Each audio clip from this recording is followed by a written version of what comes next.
major glitches forbidden for this last run of today's day of PoPRuns. And with that, I very much welcome Nukie, who will run NMG for us, and Smeth, the 2K8 person, I would argue, on commentary. So yeah, thanks a lot to you two for being here, and the stage is all yours. Hello, thank you so much. Hi, yeah, I'm Sylvie. I just kind of arrived here a little bit ago. I decided I'd, take a free world record. But yeah, I'm so happy to be here. And this is Smathlax. I'm sure you know him. Hello. I'm happy to be seeing a new runner for this game, and I'm happy to be commentating. So, looking forward to this run. So we're gonna start the timer the moment I move. So I'm gonna count that down. 3, 2, 1, go! And we're off. And let's go. So straight away, straight away, we see here chasing Elika. So it's a bit of a chase sequence, but it's kind of funny because if we fall too far behind, she starts waiting for us. But turns out, if we catch up, she also starts waiting for us. So there we go. See, she's waiting for us now. And that's because the game thinks that we're too far behind because we actually went too far ahead. And turns out if Elika starts waiting for us, this fight here, see these two enemies here, they just don't load. Yeah. So first fight skip, well done. Thank you. I was worried about that one. First big trick already done. That saves like a minute and a half or something. So we were actually saying before this run started, like, what if we fail the first fight skip? And I was saying just reset the run anyway. Like, we'll keep the timer going, but even if we reset the entire run, it's still faster to do that than to actually do the first fight. Because the cutscene is so long and everything. It's pretty funny. If you notice in the background, those rocks are about to disappear, and they did. Also, because of that fight skip we did, there's a little walk section here. Normally, Elika, the girl, just stays in your hands like this the entire section. But as soon as we get to the end, the game freaks out a little bit, and you'll see what happens. It's pretty interesting. But at least tell me how to escape. No, I can't leave. I've got to get to Go, boom. The hand walk. I love it so much. You really can put me down now. Yeah, we don't really know why it happens. It's just something to do with the first fight skip. If we do the first fight, it doesn't happen, but yeah. I guess technically we would say that is a glitch, right? But we're not exactly gonna ban that in the no major glitches category. That would be ridiculous. Yeah. That would be silly. But that was the first fight there. It just went by in a blink of an eye. I didn't even have time to comment on it. This game is based around combos, unlike most of Prince. Well, then where's that temple? We haven't even unlocked every ability to fight with yet. Some of the combos can get pretty crazy. And I might show off a couple of the more extreme ones, but for the most part, we're going to just be using the basic combos that do the most damage. And speaking of fights, there's another one coming up here. Same guy. They really just took one model and copy-pasted him like 4 different times. But isn't that just most Prince of Persia games? They That's just true. reuse. They have more variety in the monsters in this game than they do the humans. I guess it's not really true, but... Have we actually looked up close to see if it's the same, exactly the same model? I mean, I haven't, but I... Okay. They do look the same, though. I hope you're good with heights. Oh. And we're just going to, like, break our legs here. But cutscene, so we're okay. Under the tree. You guys worship a tree? A lot So, of... oh, go ahead. No notable thing in this game. Actually, you can't break your legs because, as you'll see shortly, if you try to fall, there's no such thing as fall damage. There's actually no such thing as health in the first place. And so the way the game handles fall damage is instead of giving you fall damage upon falling from a high place, it just there's a certain distance you fall. It's about 10 units, and once you fall about 10 units, basically Elika saves you, and then you go back to basically the last solid ground that you stood on. Yeah, it's which kind we'll of see ups and lots later. Yeah, there's a lot of death warps in this. What are you doing up there? Get that end and push. Right now. What's in the Oh tube? no, Just push. Elika, she's supposed to be grabbing the the lever right now. All right, I just had. Oh, Can you let? oh, the game's broken. Oh no. Oh yeah, it crashed. Okay. Okay. Whoops. My bad, I guess. I think. I don't know what actually happened there. Elika was supposed to grab the lever there, but she didn't, and I think that crashed the game. Do you have a save file? No. If you don't, then I might have one. Oh, hang on. Maybe I.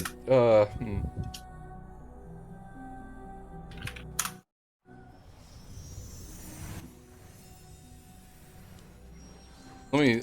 I maybe have one, but I think this is after 351. Or that. I can't believe we're already having to use a backup save file. This is insane. All right, where is this? Oh yeah, this is definitely. Well, Hang on, I think I can find a save file. Okay. How do I use them? I can explain. Okay. Well, technical difficulties, so sorry. It's okay. We've got like 20 minutes buffer on the Hello. estimate. Hi. Hello. Hi. If you want, you can start over because like we were like 5 minutes. Okay. Yeah, that might actually Yeah. work. All right. We're just gonna start. Like if it's easier for you, like yeah, let's do that. Okay, we're just gonna start over then. Okay. So thank you for your patience. This is unfortunate.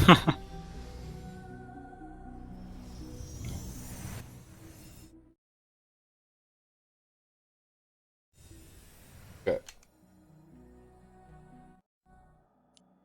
Okay, we're going.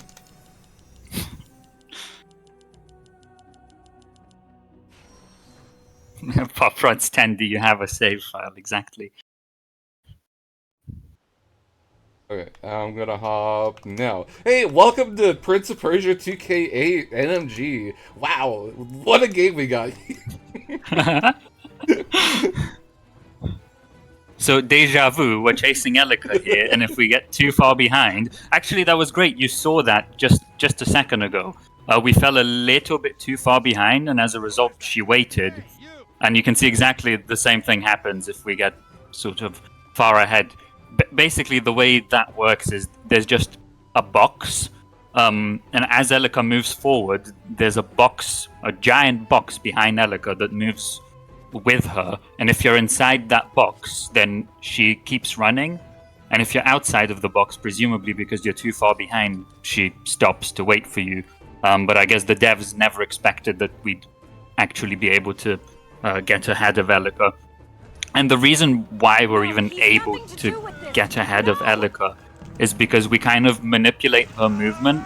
So at one point, we kind of slow down on purpose, or at least the movement makes it seem as if we slow down, so that Elika kind of waits for us, and then we go forward really, really quickly, and we're able to get ahead that way. But well done on getting that twice in a row, though. Thank you. I was really worried about that trick coming into the game, into the run. But hey, at least we get to see Handwalk again. Handwalk's always cool. They're not trying to kill Hopefully it doesn't crash again. Oh my god, that would suck. If it does, I will just get a save file ready just in case. I've got to get to the tube. Maybe I should just save beforehand. Quick. You really can put me down. Oh yeah, you could do that too. Actually, that would be even better. Yeah. So as soon as you jump into that cutscene. I have lost my donkey, fallen down a cliff, and had a rock dropped on me. A big draw to this game is the characters' personalities. I think more than like any other Prince of Persia game, the main characters have so much personality. And it's really fun to just like watch them, like listen to them. Which is why I think a speedrun of this game is a complete mistake. Because the main draw of this game is something you completely skip out on in speedruns. But yeah, I don't know. It's fun. I know it's one of the most underappreciated Prince of Persias from what I understand. And fair enough. It probably deserved a bit of hate.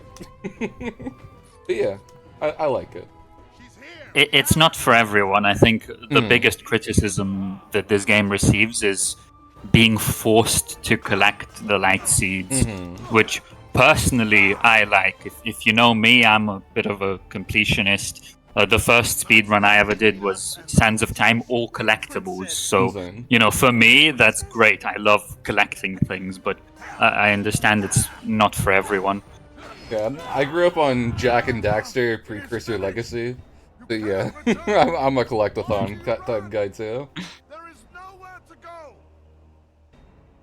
Which I would say, if anything, for people who do like collectibles, this game is highly appealing. It's not just not bad, it's actually positively appealing. Yeah, I would say. Yeah, I agree. But you do come from here. This moment. Do you want to save? Oh, should I do that now? Yeah. We're saved, so And then we won't have to do that again. So that's cool. Yeah, if it crashes, you'll just go back to that cutscene, I think. Okay. That's really strange, though. I've never seen the game crash there. That's never happened before.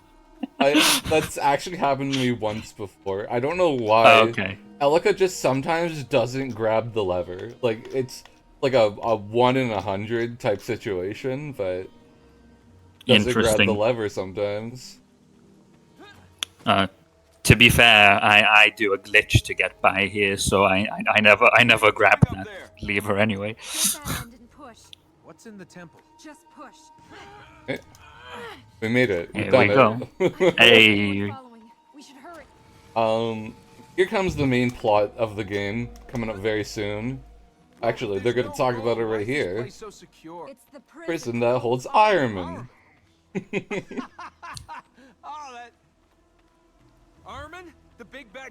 Yeah, so everything's kind of...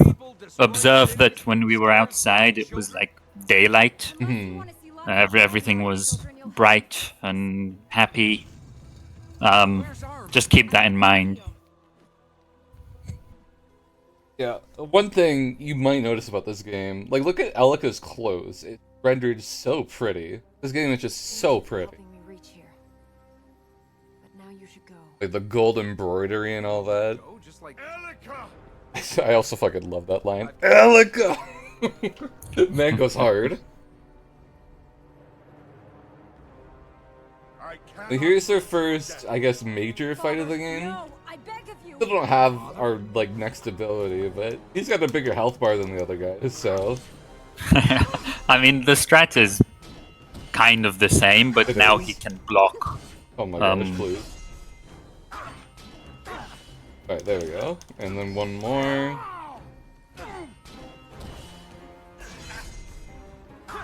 There we go.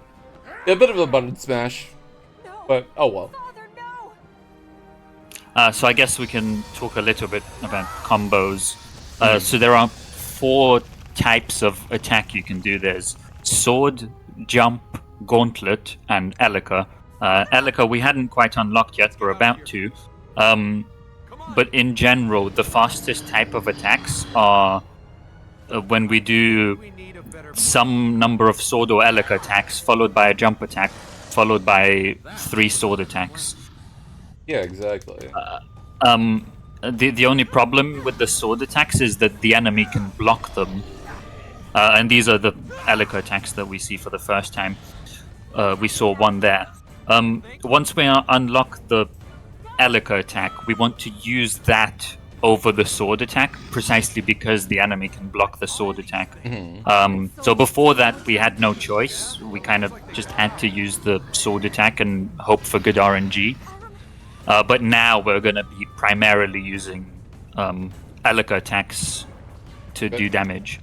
It's pretty annoying, because he moves in random ways. You want him to move a specific way, but totally RNG. I got the bad RNG there, so I just killed him quickly, and I'm gonna walk over to the ring. You want to go to the ring, but oh well. And now the world is literally crumbling around us as we try to escape the temple. And we're... got goop under us. I don't know why he slowed down there. That was weird. And this crazy girl is gonna tell us to jump. We can't make this gap! Oh, look at that!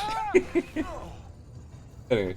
Hey. That is how you unlock the double jump. We'll be using that a lot. Yeah. And I play this so much, I just know all the lines.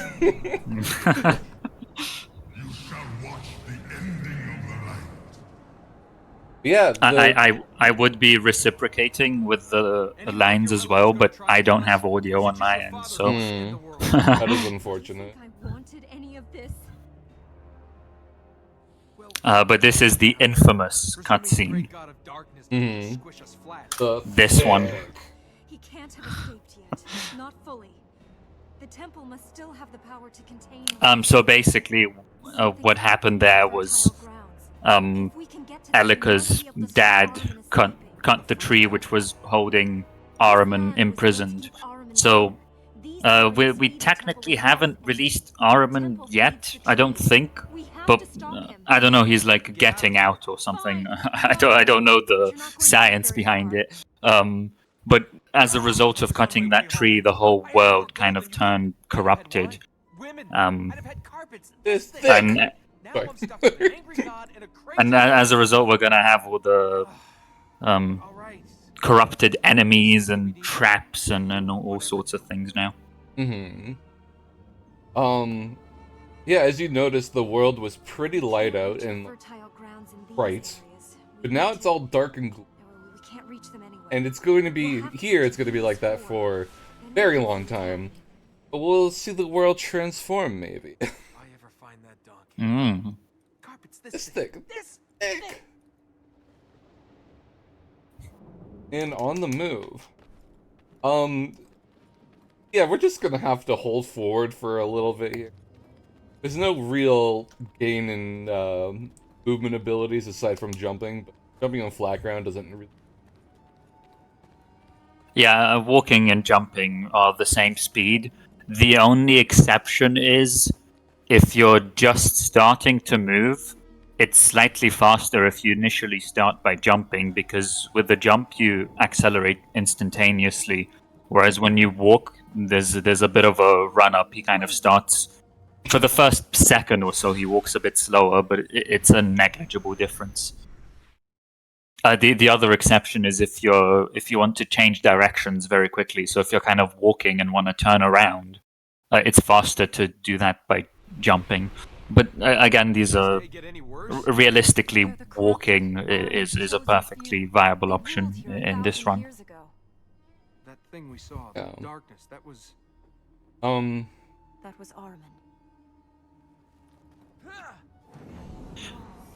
We take out a few cutscenes from literally the files for this game, so if you're wondering why they were just standing around there for a moment, yeah, it saves time to literally just remove those cutscenes, so why not?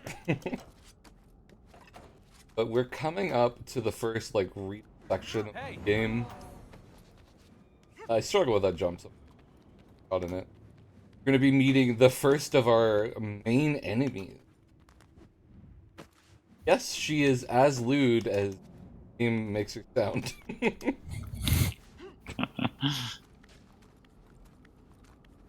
This game has gone through a lot of, sorry, not this game, the category, gone through a lot of revisions recently. and there's still a lot more to do. You know, it's just figuring out what that is. To be fair, no one really touched this category for 4 years or something until you joined. Yeah, that's fair. You and your father? And then I think I remember 4 years ago, Brimstone ran this category for maybe a couple months. And before that, I think it was maybe a couple more years back, Vpop started this category. I think Vpop ran this at PoPRuns maybe 2. It was like 2 or 3. But this category hasn't been shown at PoPRuns since, so it's been maybe 6 or 7 years. I'm very happy to bring it back. Oh, no, I was supposed to land there to be able to jump again. It's all good. There's some buffering you can do, like, between cutscenes. Like, input a ability before cutscene starts, and then it follows through after the cutscene ends, which is really cool, I feel.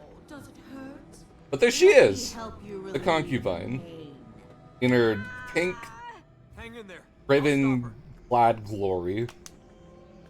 We gotta stop her. Kind of incapacitated Elika at the moment. And without that, we're useless.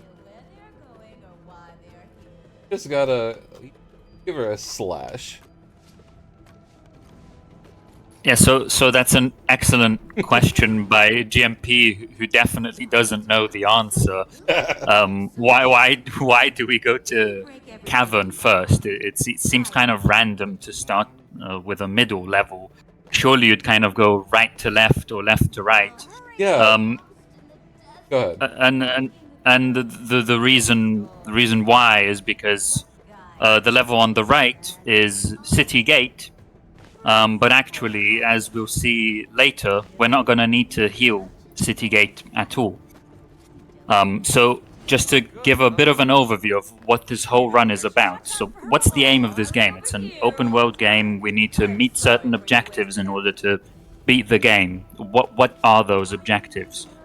So at the moment, we're healing a fertile ground. There are 20 of these fertile grounds.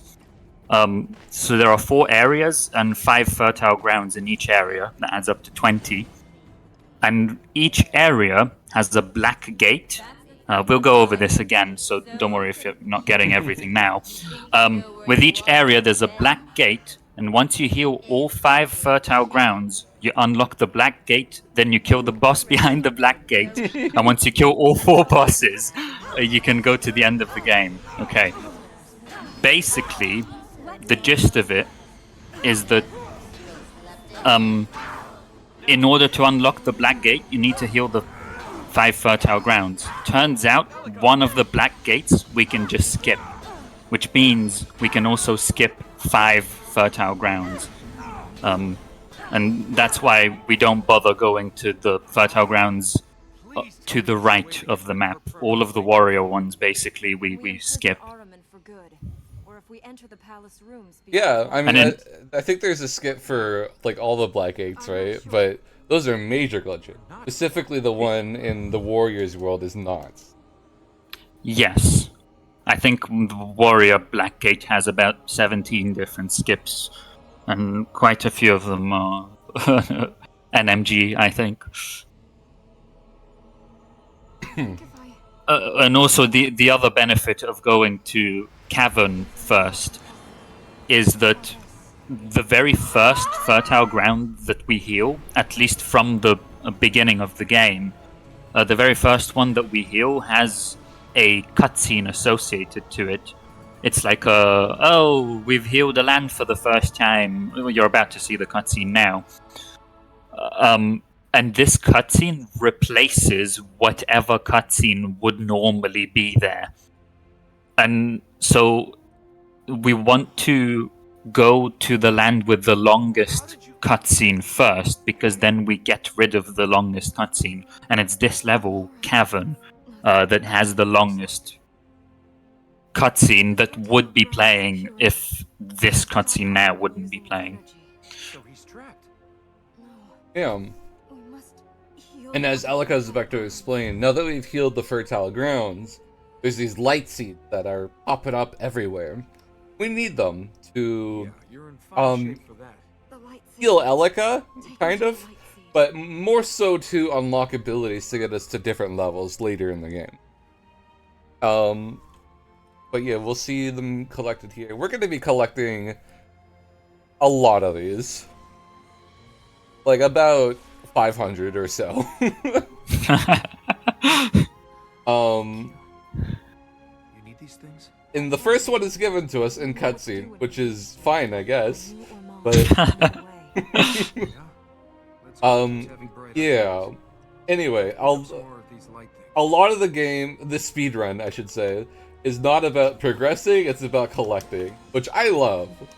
But, you know, Thank you for your help. it can get tedious every so often. We've already been through here a few times when fighting the concubine. We're gonna go through it again because we gotta get these seeds. Here. Oh, To be fair, some of the light seeds will be given to us I'm fine. by bosses. So if you remember the bosses that we talked about that are behind black gates, we'll see them later in the run. Don't worry. But each boss gives 25 light seeds, and so we actually try to optimize that by killing as many bosses as early as possible because that gives us light seeds. If you're wondering why do we even need light seeds, as Nukie mentioned, it's because we use them to unlock powers, and we need those powers to kill more bosses and complete the game. That's another one. yeah, exactly. So we're actually heading towards an area that we're never gonna go to, but there's seeds over here. We're gonna collect the. Say bye-bye after that. Warp right back. The pathing I came up with. I'm a bit proud of it.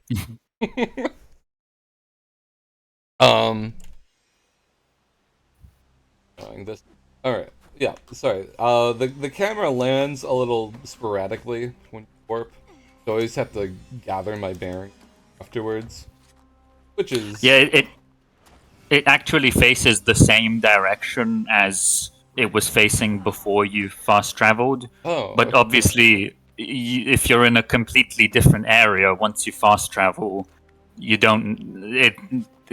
If you don't have it memorized, you just don't know where it's going to face. So you just kind of have to wait for it to fade out of white. Collect light seed from behind the pillar, which I found interesting. It looks like Elika collected it I don't- in that case. I don't think she can.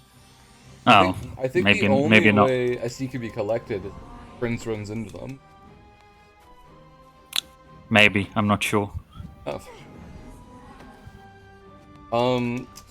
Yeah, not much to be said, honestly. It's just this game is one of those more relaxed, enjoy the movement.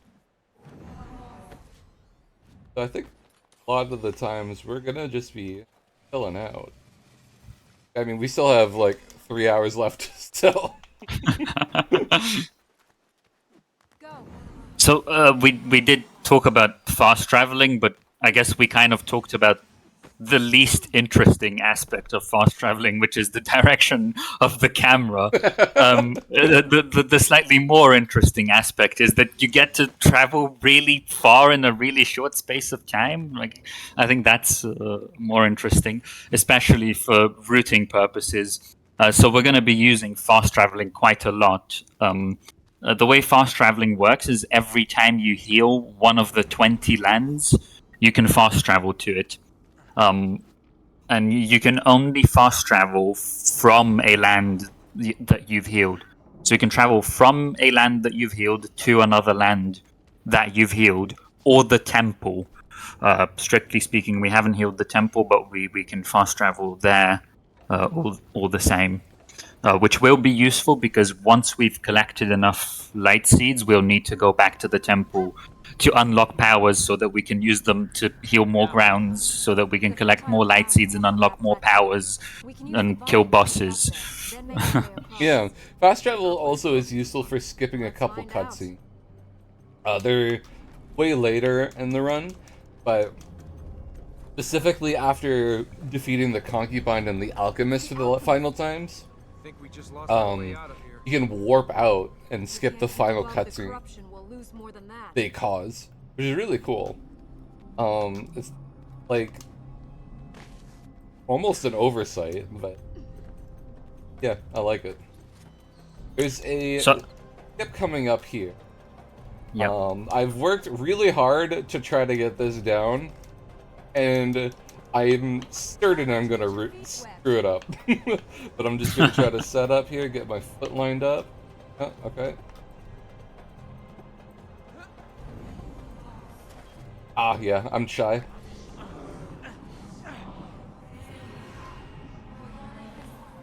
Let's go on. Yes? Right here, stop moving head print.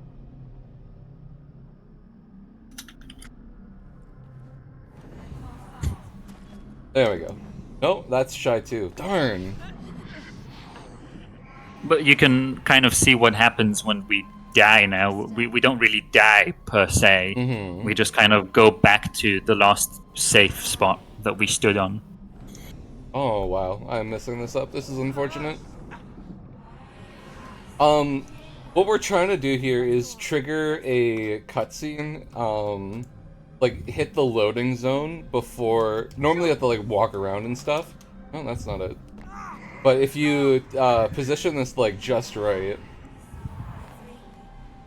can... it's quite tight with these ones because we're kind of jumping on this very specific point in the collision. Nice. Hey, step away. Yeah, that's unfortunate, but it happens. Fun thing with this fight though, and with a lot of fights, this specific boss in general, is we're gonna just fling him off the edge. Would stop walking away from me. Well, now that you've said that out loud. Or in the words of Elika, do you want to say that louder? I don't think he heard us. Yeah, we just sort of fling him off the edge. You think that would be fine because that's like all filled with corruption down there and stuff? You think you'd be able to just like come back up? But yeah. Yeah, interestingly enough, I think, correct me if I'm wrong, but this is the only boss that we can just throw off the ledge. No, the hunter has a couple moments. Oh, the hunter as well, Yeah. right. But I feel like there are some levels where you can't throw the hunter off. Yes. There's only 2 that we can throw the hunter off. And Looks like we have a way out. with the alchemist, there's only 1 that we can't.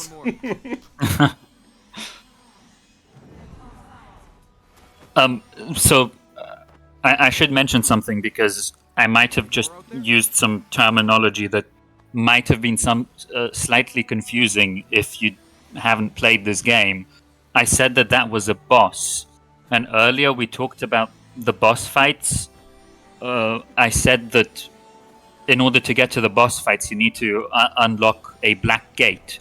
And so you might be wondering, well, where did we unlock a black gate? We didn't. What we mean when we say boss fights is, so there are the 4 areas, in each of which has 5 fertile grounds. In each fertile ground, to heal it, we need to fight the boss. And then there's the main fight, past the black gate, once you've done that. So there's kind of the 5 mini boss fights, followed by the main boss fight beyond the black gate. And what we're talking about now is the sort of mini boss fights in each fertile ground. Basically every enemy you have to fight at a minimum like 5 times if you wanna beat this game casually. Yes. Although in this speedrun we will only fight the warrior once. This area also just recently went through routing Samabam. Helped a lot with that. Ready. Fine. There's a lot of seeds we just didn't get in the area, but we're gonna come back and get them later, including a few extra that only. Also found that jump on my own. I like it. It's fun. That does look like a nifty jump. This section is a little sketch though, so I take it pretty vanilla. There's like a few ways you can it, but I find I die a lot or death warp a lot when I do that, so I'm just gonna take it safe. A peach all. But yeah, you can see in the top left counter there, like the light seat says 53 out of 60. That number is the amount of light seeds we collect. So technically we don't know that yet. They haven't really been introduced. So yeah, we're not gonna go the moment we get 6. That would just be I hope this isn't poisonous. vines are pretty.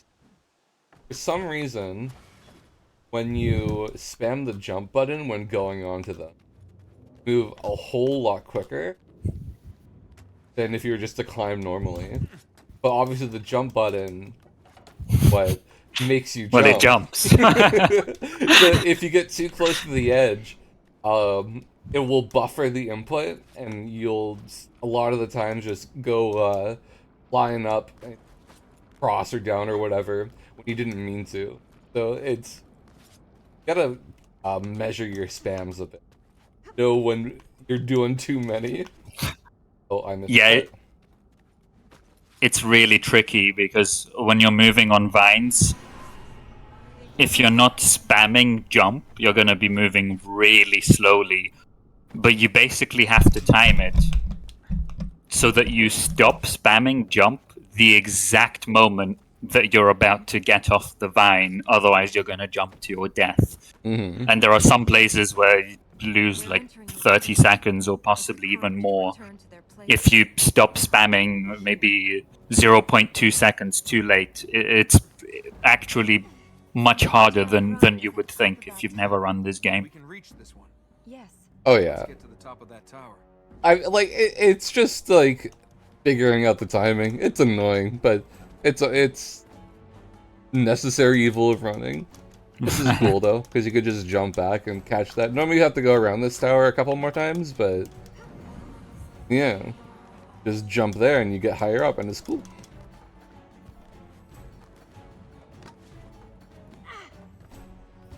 Now.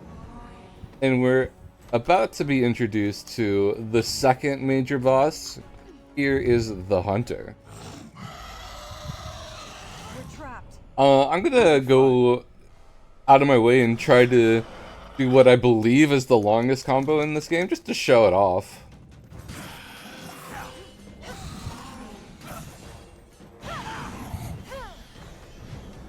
Out of the way. Nice. Very nice. Yeah, that did a lot of damage, but see the slow cutscene here at the end? We can avoid that. And I'll be showing that off a lot later, when the bosses get a little more difficult. Ooh, that weird whoa, Alika just ran past. So I noticed, interestingly, you didn't get blocked once in that fight. Is that consistent, or did you get lucky? So I've noticed with these first fights on the Concubine, Alchemist, and Hunter, their block chances are significantly lower. Not zero, but significantly lower. Right, that makes sense. Mm-hmm. For some reason, the Alika's dad, his first fight has like a way higher block rate than these guys. I don't know. But I guess in general, as we move further into the run and as the block chances increase, we're presumably going to stop using the sword attacks as much. Yeah. Because for every sword attack, there is a chance that you'll get blocked. So we prefer unblockable combos using Elika jump attacks and gauntlet attacks. Yeah, and there's moments where being blocked isn't the worst thing, or maybe I'm thinking of something else. But like, because if you counter their attack and then hit with the sword ability, and that sword ability isn't blocked, it's a lot of extra bonus damage. So if you start off with a counter, that whole combo I did that did over half his health would probably be like, I need to go back and grab that seed.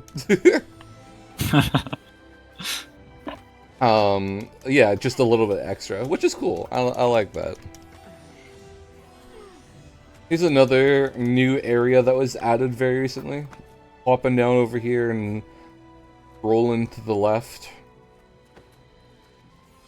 Couple of light seeds that are otherwise we didn't get. And we just death warp right back to the platform here. I love it. That's nice. Mm-hmm. So we'll see that quite a lot, where you see the prince kind of got the light seed and then died at the same time. But to be clear, what we mean when we say die, because as everyone knows, everyone keeps saying you can't die in this game. So what we mean when we say die is you've fallen a great enough distance such that Elika saved you. Yeah. That's what we actually mean by dying. And in that particular case, we basically grabbed the light seed and fell the maximum distance at the same time. So it's quite an efficient death there. Mm. And see the smoke cloud? We're gonna slice it. Why would you do that? I don't know why.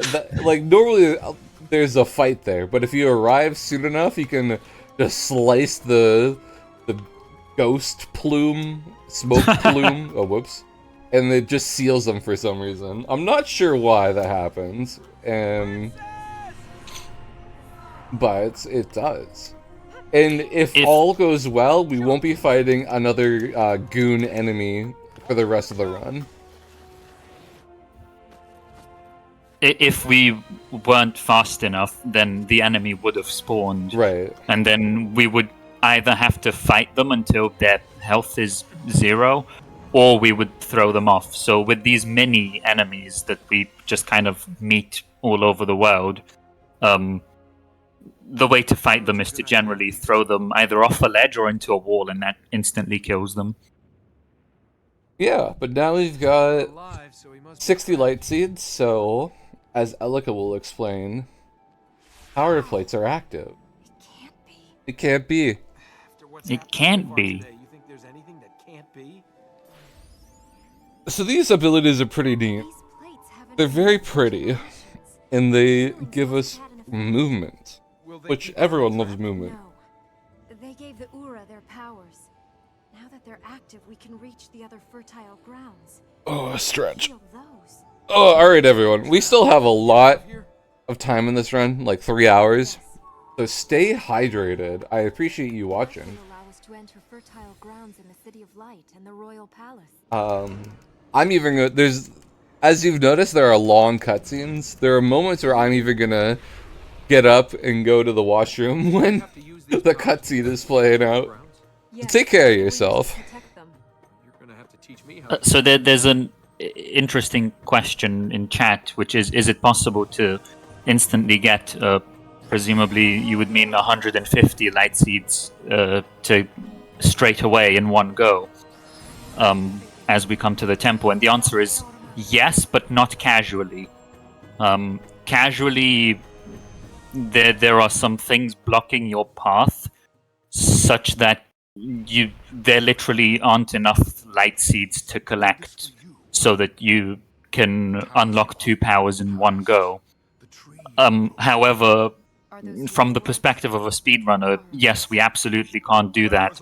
Some of the things that are blocking our path are literally just like a jump You just jump over some corruption, and you're able to go to the other areas that you normally wouldn't be able to visit. And then normally you would need the power plates themselves in order to heal the other areas. But again, in a speedrun, in practice, we can heal some of them without the power plates. However, we don't do that just because it's not faster. Those fertile grounds that we've healed so far, they're kind of in the beginning of the game, they're all in one place. So there was just no reason for us to go somewhere really far away, heal some extra fertile ground just so we can unlock the 2 powers at the same time. It doesn't really save time. Yeah. The second ability is also 170 light seed. Sorry. It's 170, my bad. That's whatever. It's pedantic to even mention it. This is where Samabam, I mentioned, gave us a bit of extra seeds to route in. And route out some slow seeds, which is nice. Also shows a little bit extra of this area, which I always found pretty. Alchemist's areas in general are just pretty nice looking. But there's a little thing I gotta do here. Oh, okay. That almost looked like it wasn't gonna work, but it did. Gotta make it platform. Nice. Ready. There's the next area we're coming to normally requires a different ability from the one that we received, but there is a neat little skip that allows us to get in and out. So I'm excited to show that off. Here we go. So that's actually perfectly on topic, because what we're going to demonstrate is healing a fertile ground without using the power that is required for that. So that's precisely what we were talking about. You would have to do that in order to collect 170 light seeds in one go. But as we said, it's just not faster. Mm-hmm. Yeah, tomorrow actually, Smath here is going to be showing you a much more broken version of the game. Mm-hmm. And don't you collect like 3 in one go? Enough for 3? In any percent, yes, we would do that. So I can talk briefly about the any percent run, the one with glitches. Basically, in any percent, every single thing that you've seen so far, pretty much, we skip. Apart from the first 2 minutes of the run. And that's because, see how we went to the temple in the beginning and kind of corrupted the world? Yeah, in any percent, we don't do that. We just skip the corruption of the world such that the light seeds are just always there. We don't even need to heal anything. They're just there. But the downside of this is that we also don't have any powers. Most notably, we don't even have double jump. So it's very difficult to traverse the land. You basically just have to do glitches absolutely everywhere. Every time there's supposed to be a double jump, we would do a glitch to get by. And then because of that, we can collect the light seeds much faster in any percent. And yes, we do collect enough to get 3 powers in one go. However, that's not the category I'm running tomorrow. Tomorrow I'm running New Game Plus, which is basically a hacked version of the game, or a hacked save file of the game, where we just say, what if we already had the powers unlocked? Just basically like, what if we just didn't need to collect light seeds? And we'll show off some pretty cool tricks there as well. So stay tuned for that. But what we're seeing here now is this is one of the fertile grounds that requires the green plate. And correct me if I'm wrong, you haven't got the green plate yet. I do not have the green plate unlocked, no. Yeah, so kind of while I was talking, there was a jump there. We kind of just did a wall run and a jump to skip the green plate section. Fun fact. And as a result, there's a sound cue that's going to play right here, And I'm pretty sure it's the only time this sound cue ever plays in the game. Good work. That one. Oh, right, you can't hear it. I forgot. Uh-oh. Elika? It is not that you cannot understand. It is What's the difference between the hacked archive category and the New Game Plus one?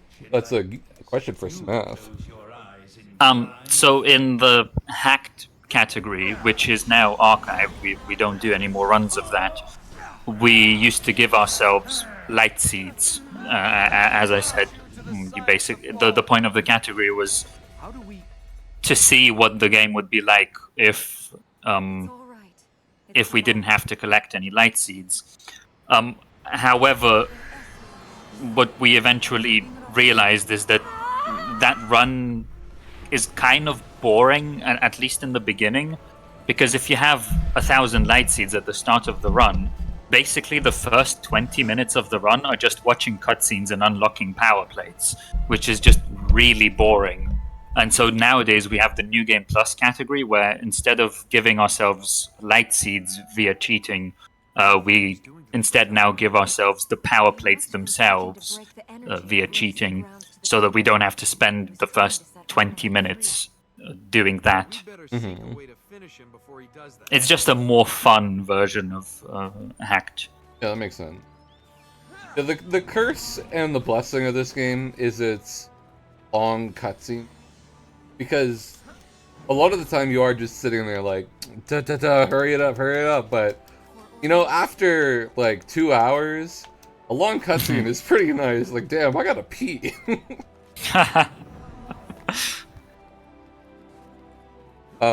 Yeah, I like this little bit here, because we just grab hold of this, lever and we just go, whee, and then the seeds just basically run into us. Pretty nice.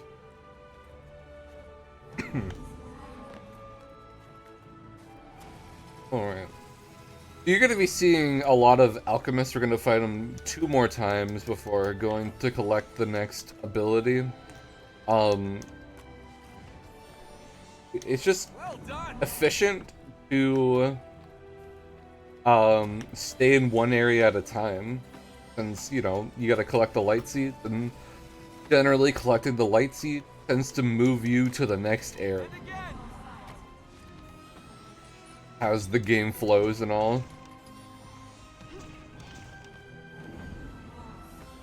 Yeah, I guess kind of the point of these light seeds, or at least one aspect, is that they show off the game.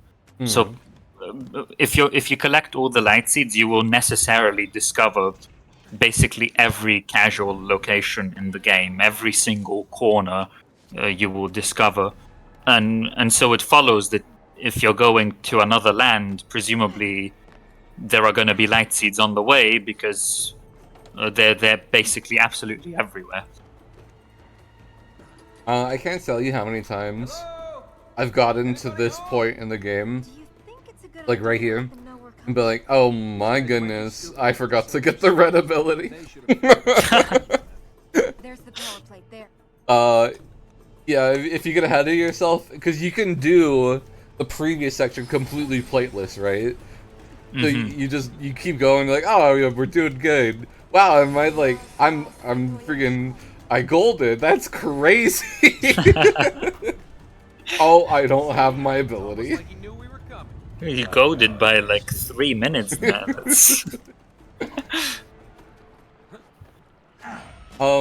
This alchemist fights that we don't have the ability to throw him off are pretty annoying, because he slides so far back, and every so often he slides far back enough where...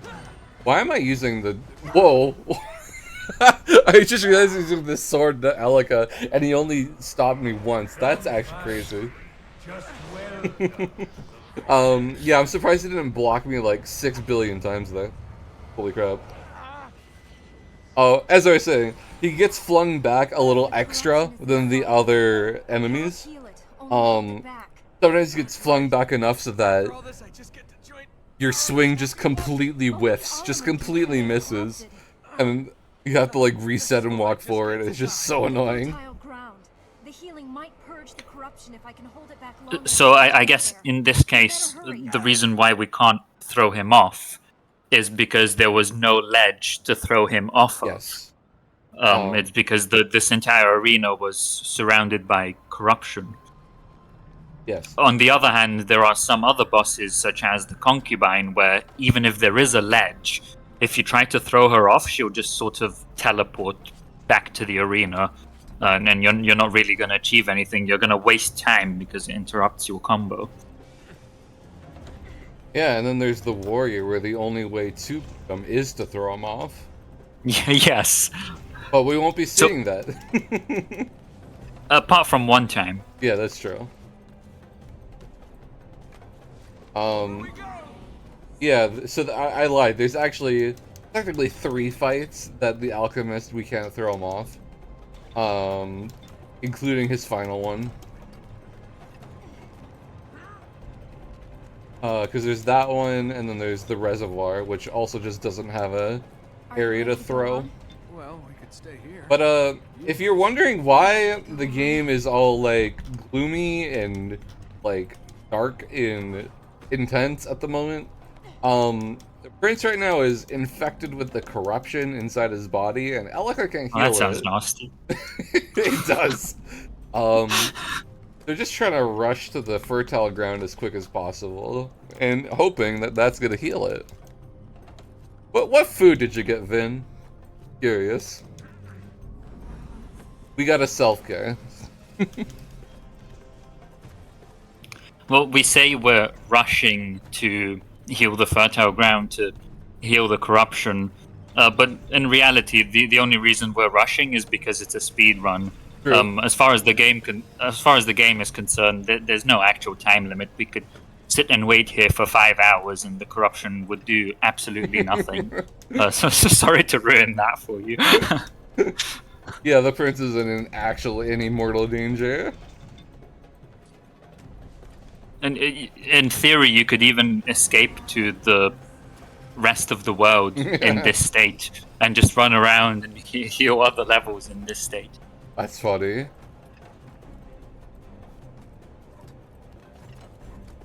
Oh man, I control my jumps so much in this section, because if you make a mistake and jump off, it's such a huge time loss, like actually a whole minute.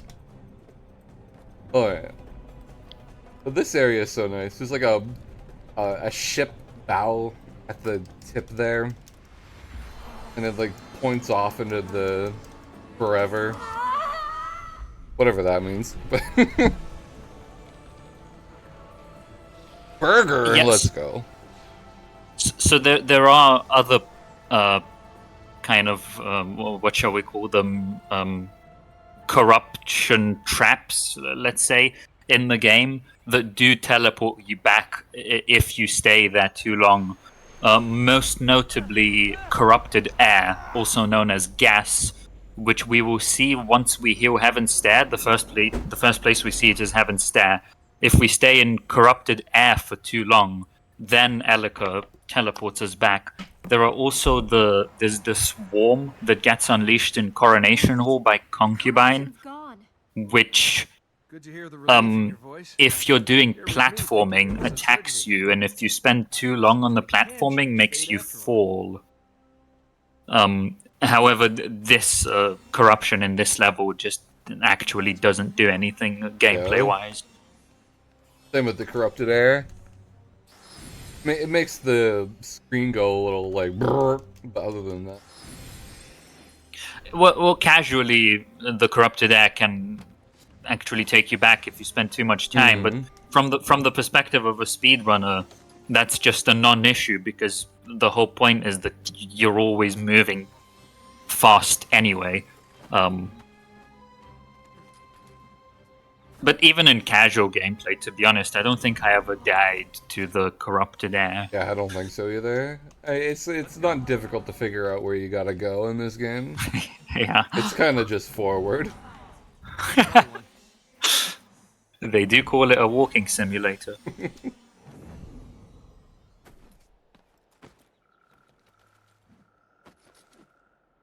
another recently rerouted area. We get those and then warp right back. So that's something interesting. Technically, what you just did was you fast traveled from machinery ground to machinery ground. That's true. Which normally, like if you opened the map right now and tried to do that, it just wouldn't let you. The reason why it let you that time is because it turns out if you get close enough to the edge of the level, you can fast travel to the same level. But if you're just in the center of the level, then you can't do that. Your best bet would be to fast travel elsewhere and then back. I've definitely tried to route out any double warp section. Yeah. Yeah, I found those were like, wow, this is like blowing 20 seconds.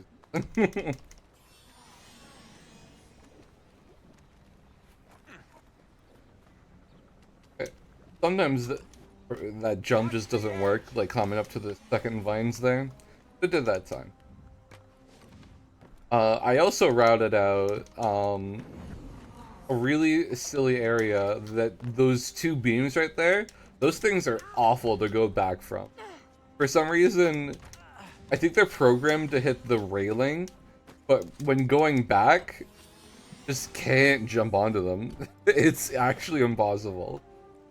So I was like, yeah, I'm just not gonna go back on that, ever. That's another. For some reason, there's a weird here where we have to stand still for an extended period. Oh well.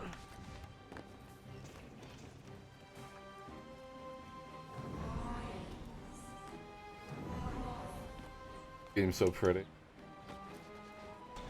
I just love staring at it. So stylized. Alright, Elika, don't. I'll eat you. Rip. Yeah. Is that too? Look, don't hold so hard. Every seed helps us. Yeah, like I said, there's a lot of downtime in the speedrun. Just collecting the seed, moseying on through the level.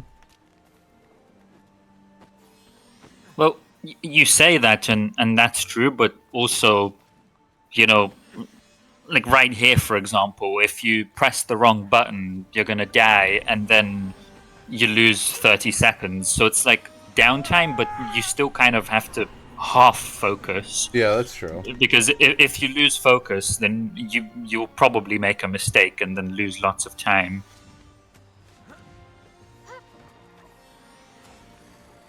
Yeah, I guess that's why I'm struggling to say things. But that's fine.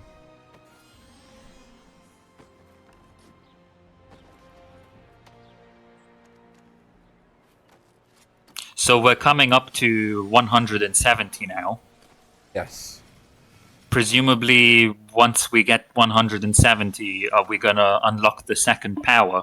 Yeah, this is like the only time where I think we specifically, when we have enough. Well, I guess when we get 540 as well. But this is like the one time where we're not gonna try to finish the area or anything. We're just gonna get the amount of seeds and then go get the. Because as you can see, we're heading into here. We don't quite have enough, but there is more seeds that we can collect in this area if we have that extra ability. We're gonna go grab a couple of the final seeds and come back.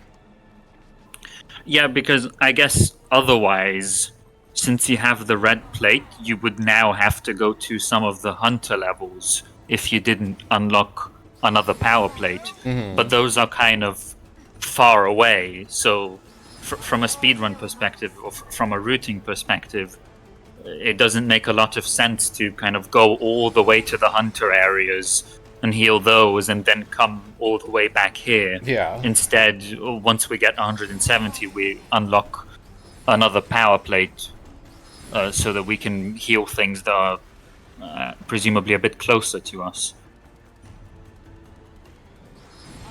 So what is the next power plate that we're gonna get? Yellow. We're gonna get, it's like flight. And honestly, it's my least favorite power in the game. Because Yeah, same. in truth, it's kind of boring. And you'll see why when we get to there. But especially when you've seen it so many times, you get distracted easily. But you can't get distracted when you're flying, because then you'll run into a wall and have to do it all over again. Yeah. I think literally every runner has had at least one run where they're on a good pace and then they die on a yellow plate and lose like 1 minute. Yep. This is another one where we have to fight the alchemist. So if you notice, he's getting a cloak there. This is the first aura skivity that the corrupted unlocked. This one is broken by just using the Alika button. Oop. So I won't be able to attack it with my sword or gauntlet or anything like that. Only Alika can break the aura, which is fine because it lends perfectly to the combo that we use anyway. But later down the line, we'll be seeing other auras that are much more inhibitive. So I'll have to play around that professionally. So, luckily, in the categories that I run, this is the only aura that I have to worry about. So, it literally doesn't change anything. But in this category, yeah, if you do get some of the other auras, for example, let's say there's the yellow gauntlet aura, that means you can only do gauntlet attacks. And that's kind of a nuisance because the gauntlet attacks are hard to do, and also there aren't really any good combos with them. They throw the enemy, which likely interrupts the combo. It's really a nuisance. But the Alika aura is not a big deal. Mm-hmm. Yeah, so we got 170 in the reservoir and warped out. I wonder if there's a way to not, because we're gonna have to go right back there after grabbing the yellow plate and overlap what we went through. So I wonder if there's a quicker way to do it. But those C's are just really quick. It just plays like boom, boom, and then you're out. Yeah, I'm sure there's a lot of rerouting that still has to be done with this category. It's just, yeah, again, it's just finding them. I mean, I would also say that routing this game takes quite a ridiculous amount of time because there's so much to consider. There are so many factors. Yeah. The world is absolutely massive. You need to collect 490 light seeds, and another 50 from bosses, and so there are so many choices to make absolutely everywhere, and so no matter how much you try, it's probably not going to be as optimized as it could possibly be. Like, yeah, I a couple months ago, three months ago now, I came in this section. It's like, oh, I'll just like copy world record, but then I saw, and I was like, wait, that could be done quicker. Wait, this is, and then what I came into expecting to be like a quick project ended up being a weeks long reroute thing that I guess I got myself into, but I like it. Like, I'm happy I've done it. And maybe it'd be cool if anyone else would run this. Intent. No, I'm joking.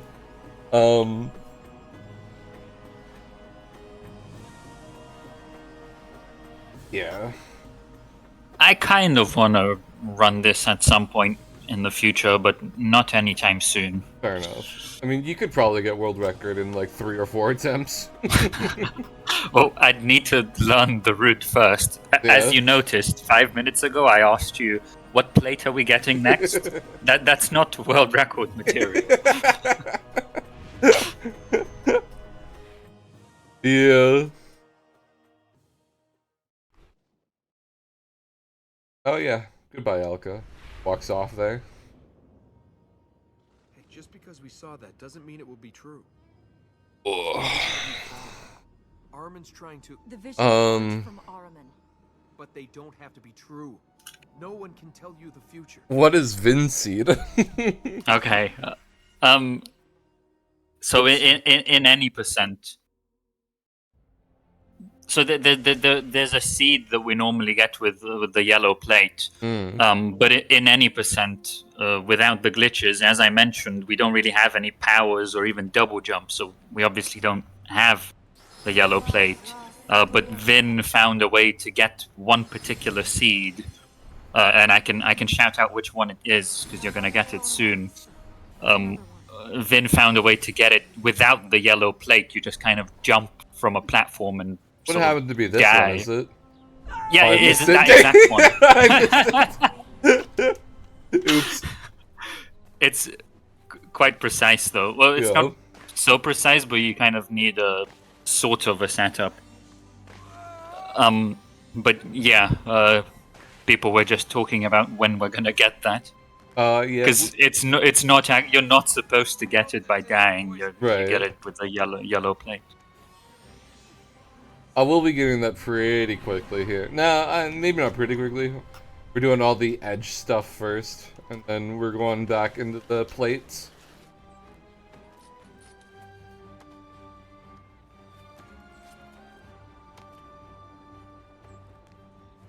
Oop, that's bad. Why did I Elika? Oops. Yeah. If you accidentally press jump one too many times, that's gonna happen to you.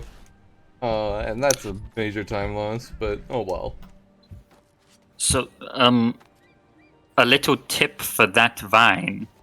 You know when you're wall running up from that vine? Yeah. If you move all the way up before you press jump, so kind of move up until he stops, and then press jump to wall run up, then you can go left and Elika won't interrupt you. Okay, cool. But if you press jump in advance, then Elika will interrupt you. Thank you. You can try that for next run. Yeah. The light grows stronger. Oh, you got a wall run, I see.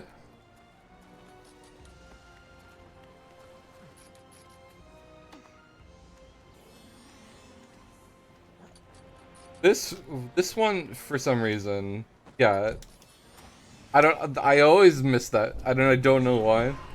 It feels like it should be so, like, you just reach up, but just gotta get the double jump. There's a lot of quite unintuitive movement in this game.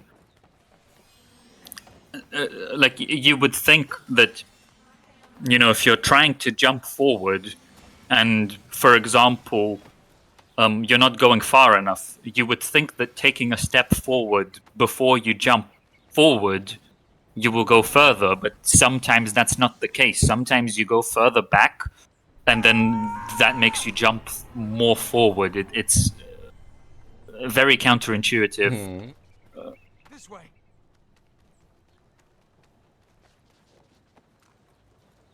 And I guess I can kind of talk about why that is slightly. It's because the game has very strong auto aim.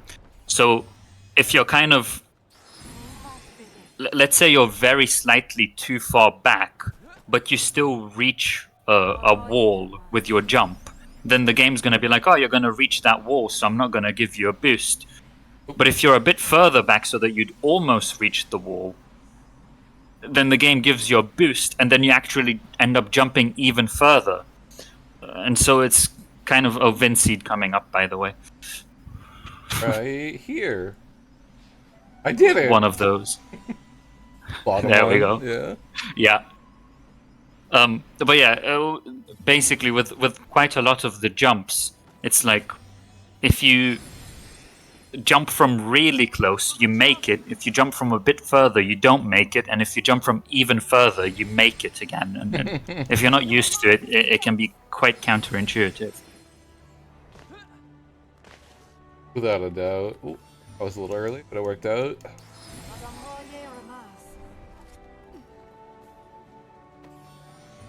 Dude, there's a lot more light seeds along this path, but we simply do not need them, so we're leaving. Vinceed! Let's go. This way. Vinceed getting all the PoPRuns coverage.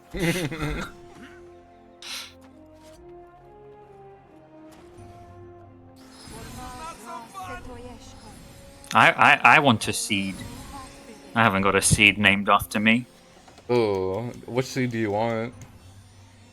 I mean, I don't know. There's not really any. I guess I need to find one that no one else has found, Right. or like a clever way to get a seed. I mean, technically, Samabam has found all the seeds, right? Because he's done all light seeds. So every seed is Samabam's seed.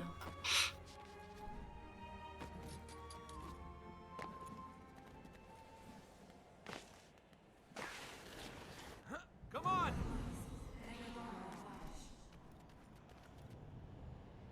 That's fine. I'll just stick to my Vinlax strats for Sands of Time. Don't ever say it's quiet.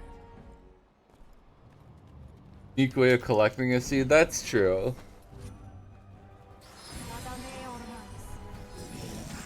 So, coming up in this area, you actually, in one of your runs, Oh, yeah. accidentally did some kind of new glitch here. And I was watching your run, and I was like, "What? You just clipped through the floor?" Yeah, I wonder if I could try to recreate it, but we'll see. You just sort of jumped from this cutscene. Yeah. Is that where we're going?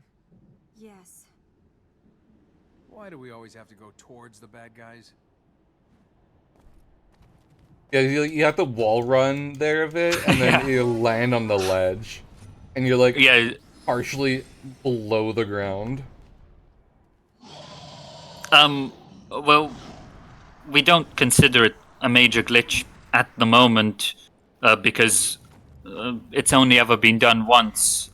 Well, I would say the reason it's considered not a major glitch is not because it's actively considered not a major glitch, but because no one has made the decision in the first place. Because it's only been done once, no one's really tried to apply it elsewhere. If we learned more about how it works and actually tried to apply it, then we'd have the discussion. But also, you know, from the perspective of an NMG run, if you do a new glitch by accident, you know, you clip into the floor and then you just go back up and continue your run. We're not going to reject that run, and that would be ridiculous. Friggin' Iron SRC mods. So that run is up on the board. I don't think it's your top run. No, but it isn't. It's one of them. It is up on speedrun.com. If I could find the clip too. I actually uploaded that clip to YouTube myself. Oh wow. Because I didn't want to lose it. Yeah. Alright, so this is the first instance where we can throw the hunter off. It's unfortunate because he's already half health. But hey, we'll take what we can get. He looks so silly. I hope that hurt. He can't hear you. And you're an ugly mother too. With the cleansing of this section, it does unfortunately unlock little corruption.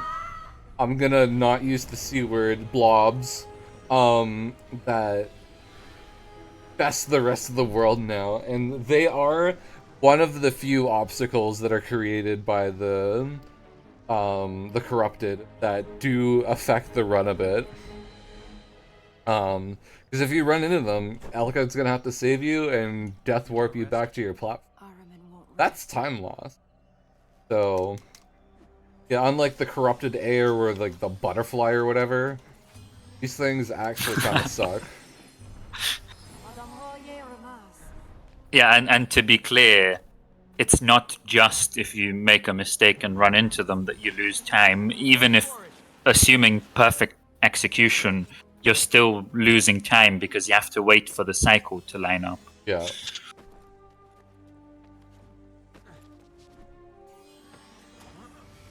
Oh, are you gonna go back for those? Right. No, I've already collected the other ones. Oh, you mean these? Yeah. Right, yeah.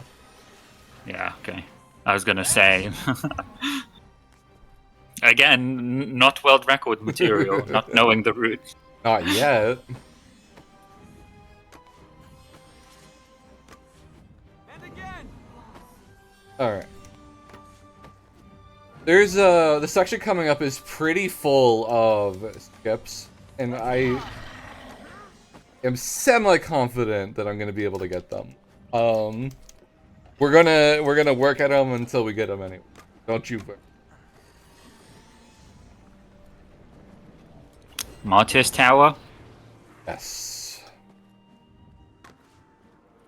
And fun fact, Martyrs Tower is plural because people keep getting that wrong.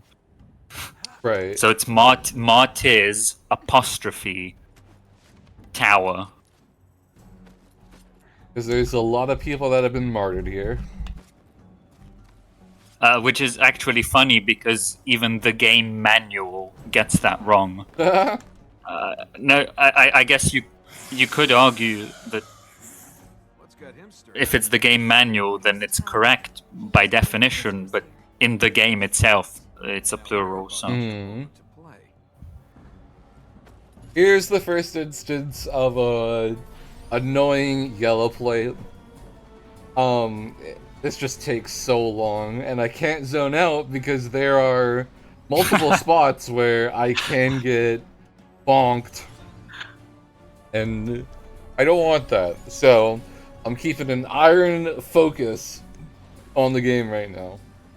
Like, see, and sometimes it comes so suddenly. yeah. Like the camera turns and all of a sudden there's a rock in your way. Here goes. It wouldn't be so bad if they didn't make the animation for these flights just so long and slow, and like the white effect, like blurring or whatever, just makes me want to close my eyes because it's like tedious. Anyway, enough complaining. We're about to come up to the first like big skip Trap. of this section. Yes, he's a hunter, remember? I think we can get down that wall there. So, we're gonna slide down. Oh, okay. Not like that. I'll be fine. Oh my god. Vanilla? Alright. Yes, we're gonna slide down. And normally when we get down here, we have to circle around the room a bit. But if we time it right, we can just... Yeah, now we're gonna climb up. Nice. Boom. No! Oh, I jumped too soon. Well, unfortunate. Oh my gosh, and we're doing this again.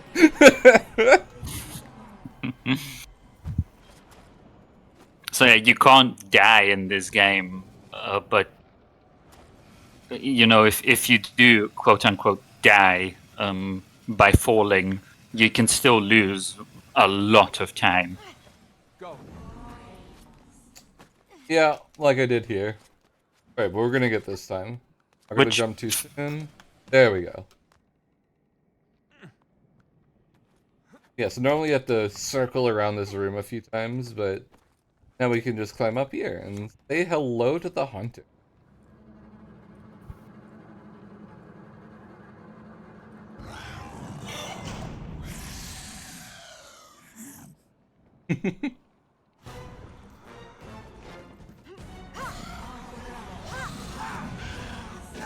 So this is the last time I'm going to be able to do this condensed combo. The Elika jump sword combo. Which this is the highest DPS combo, right? Highest DPS unblockable combo. Unblockable. Well, unblockable assuming no auras. Yeah. But- Otherwise, the highest DPS would probably be like sword, sword, sword, Elika, sword, Elika, jump, sword, sword, sword. That makes sense. But there are 4 attacks in that combo that are potentially blockable. And in an RTA speedrun, if you're doing 4 blockable attacks per combo, that's basically like a 90% chance of getting blocked. So we just don't do that. That would be maybe a segmented strat. Yeah, so Nice. a lot of places you're just supposed to go all around the walls of this tower, but we just kind of skip up a few places. Nice. That corruption blob loses a lot of time if you just happen to frame perfect climbing into it. But thankfully, yeah, it's honestly, I believe, like a 2 or 3 frame problem, which is unfortunate, but it happens sometimes. I think I saw something in my peripheral vision.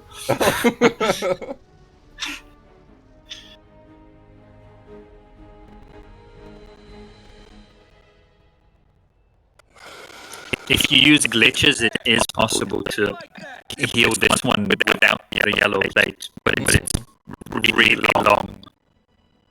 It's like you have to clip into the wall, go all the way up, then climb all the way down again, click again, and do that like 3 more times. Not useful for friends. It's cool. Revenge for the people it killed? Yes, I enjoyed it. You enjoyed that side of things too. Don't worry, princess. You're still more So- than enough for both of us. Wow. Coming up to, we're not going to the windmills quite yet, but gonna be up to the windmill smith. Should I major glitch or no? If they had attractive daughters. The controversial. I help them too. I mean, you can if you want to. Presumably, this is if this is not PB anyway, then I don't think it it won't is, be on the but- board anyway. Also, I'm not entirely sure because I don't have life split up. But I've messed up a few spots, so I don't know. Honestly, it's probably kind of close. Why did I jump so soon? Alright. We can find out. Sure. We have time anyway. I still have to. What? Oh, okay. That scared me. It went gray, so I thought the game was about to death warp me. What? Okay, that's weird.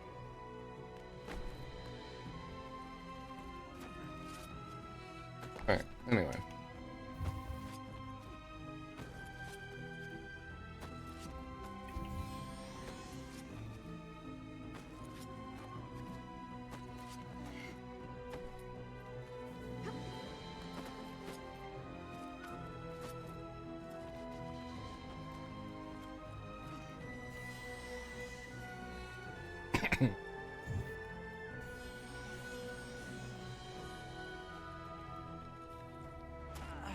Alright.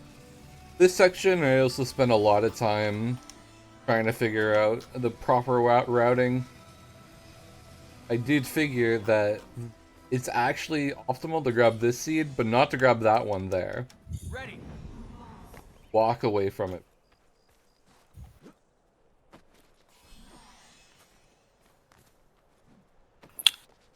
So you're actually quite close to world record. You're Really? within like, and unless I'm mistaken, because I did check quite hastily, or if there are any route changes, I'm not sure. But it looks like you're within about 20 to 30 seconds.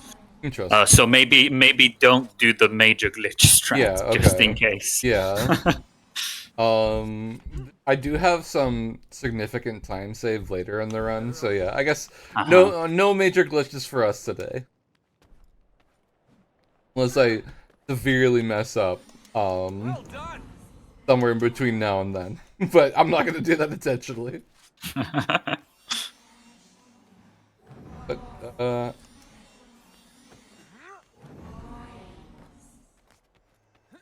got me?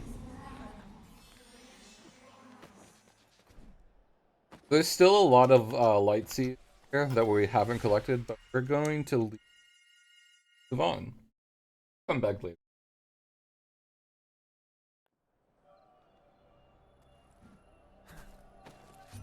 Presumably we'll come back from the other direction, right? No, we're gonna warp back. Ah, right.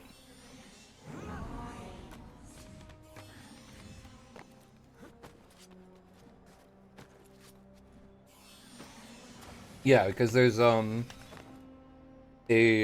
little moment later that we're forced to warp out of.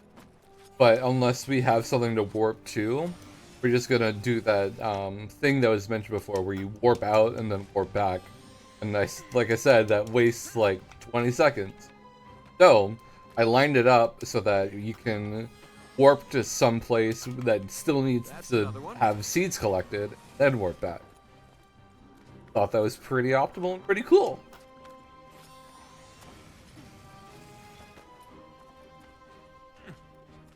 Really fun little section coming up as soon as we climb this tower.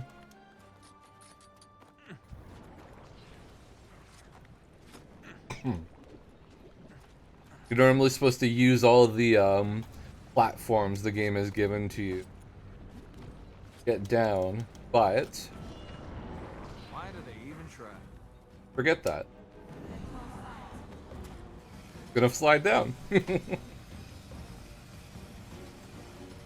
It's quite an interesting mechanic in this game that you can kind of grind down from any wall. It doesn't really work like that in other Prince of Persia games. So in for example, Warrior Within and the Two Thrones and the Forgotten Sands as well, there are things like that where you can sort of grind down, but there needs to be a curtain. Whereas in this game, you can just grind literally anywhere, and from a speedrunning perspective, it provides quite a few uses. Do you get the feeling we're being watched? I can't Yeah, see for it. sure. Maybe If I were to have a seed named after me, specifically for, I guess, NMG, there's a strat coming up in this section after we cleanse it that I figured out that I'm also pretty proud that I'm gonna show off. But yeah, there's another flying section here. This one's ultra ZZZ because the area is just not even pretty. Keep going. But of course, if you're not paying attention, Still have to focus.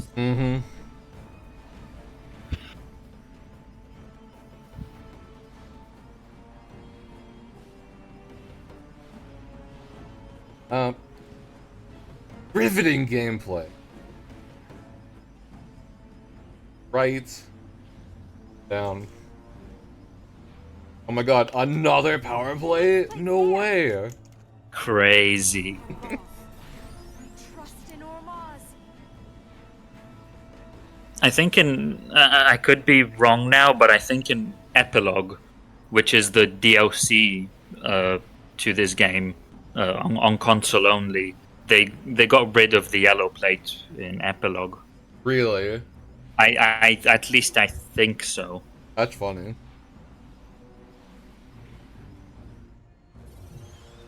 Here is the only other place where we can throw the hunter off.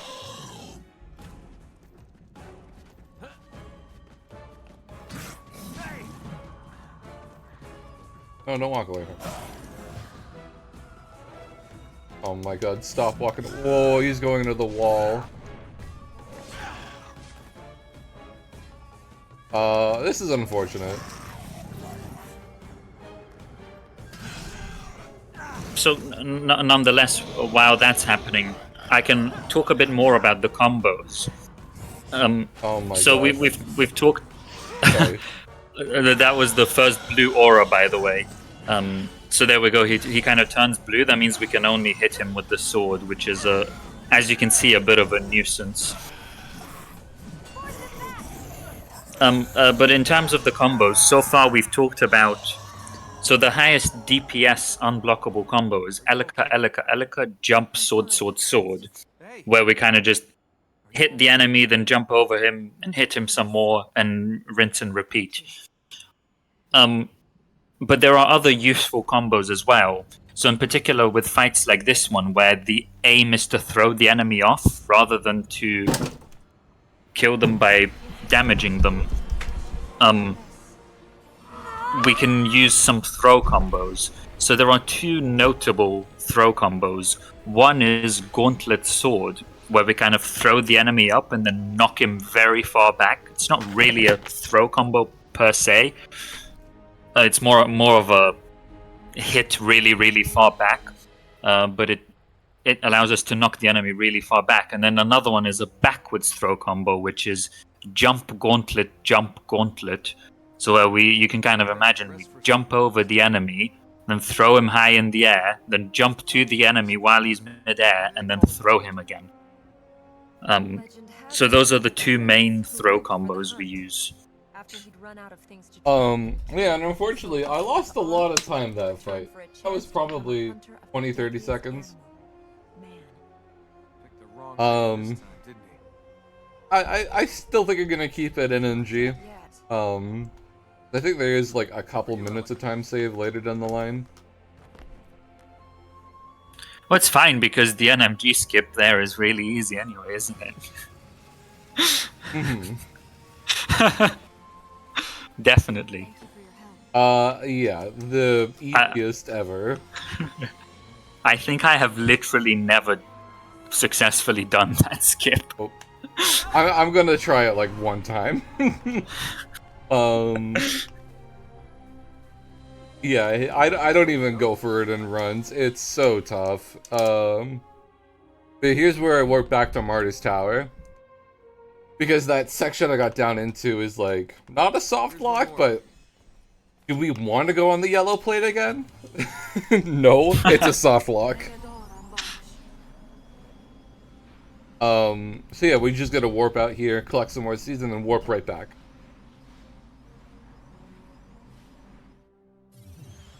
That's why. So are there?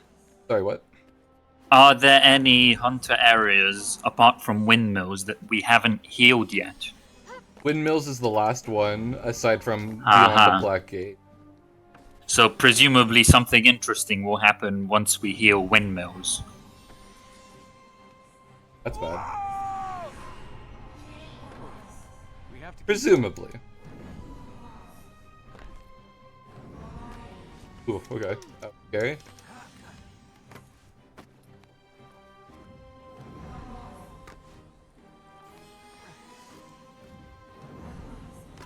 It really looked like that time Elika grabbed the seed, at least to my eye, but I don't know. I mean, we could test that quickly. If Alec. Any more out there? Maybe. Come on, walk over here. No, she's not. Thank you. Yeah, she's broken. Okay. The results are inconclusive. Ah, more yellow plates. More yellow plates, and we love yellow plates. The best. Alright. Here is the trick I was talking about earlier. As far as I know, I don't know if anyone's done this, but if you come here and then go this way, let's go. It lines up perfectly to land on this platform. Oh, nice. Yeah. It's really cool. Help! Are you okay? I'll be fine. I like how everyone ubiquitously agrees that yellow plates are the worst. It's like not even a controversial statement. RWS says yellow plates are their favorite, though. Oh my goodness. I would have assumed that's sarcastic, but yeah, yellow plates are actually booty cheeks. They're so z. red and blue plates are kind of boring in the sense that you don't really have any control. You just kind of fly in whatever direction the plate takes you. But they're 10 times better than yellow plates. 100%. I think the best ones are probably green because they're not boring, but at the same time they give you some good gameplay. Yeah, 100%. Yeah. It's movement that gives you at least some control, and that's nice. So I guess theoretically it's like basically the same thing as flight. I guess it just looks cooler. Thought we got these plates working. But fun fact, all the plates have names. So it's like Hand of Ormaz, Step of Ormaz, Breath of Ormaz, and Wings of Ormaz. Which one do you think is Step of Ormaz? Isn't it friggin' blue? No, it's red. Red, darn. At least I think so. But anyway, the point is it's not green, which is interesting. Yellow is wings. Oh, skip coming up. Yes. So this one is quite precise. If you jump, nice. That's actually quite tight. So, if you jump exactly to the corner of that collision, you jump off in exactly the right angle, so you can get back up. The problem is by doing this, we've skipped a trigger down here, which we need to hit to complete the level. So you see how we died, but at the same time we hit this cutscene. That cutscene is tied to the trigger that we need to heal this land. So instead of going to the cutscene physically and waiting for it to finish, we save a little bit of time by dying in the cutscene. Yeah, I figured. Alright. So there's a trick here. I'm not gonna get it. I'm going to attempt it, but I'm not gonna get it. So you gotta line yourself up with this,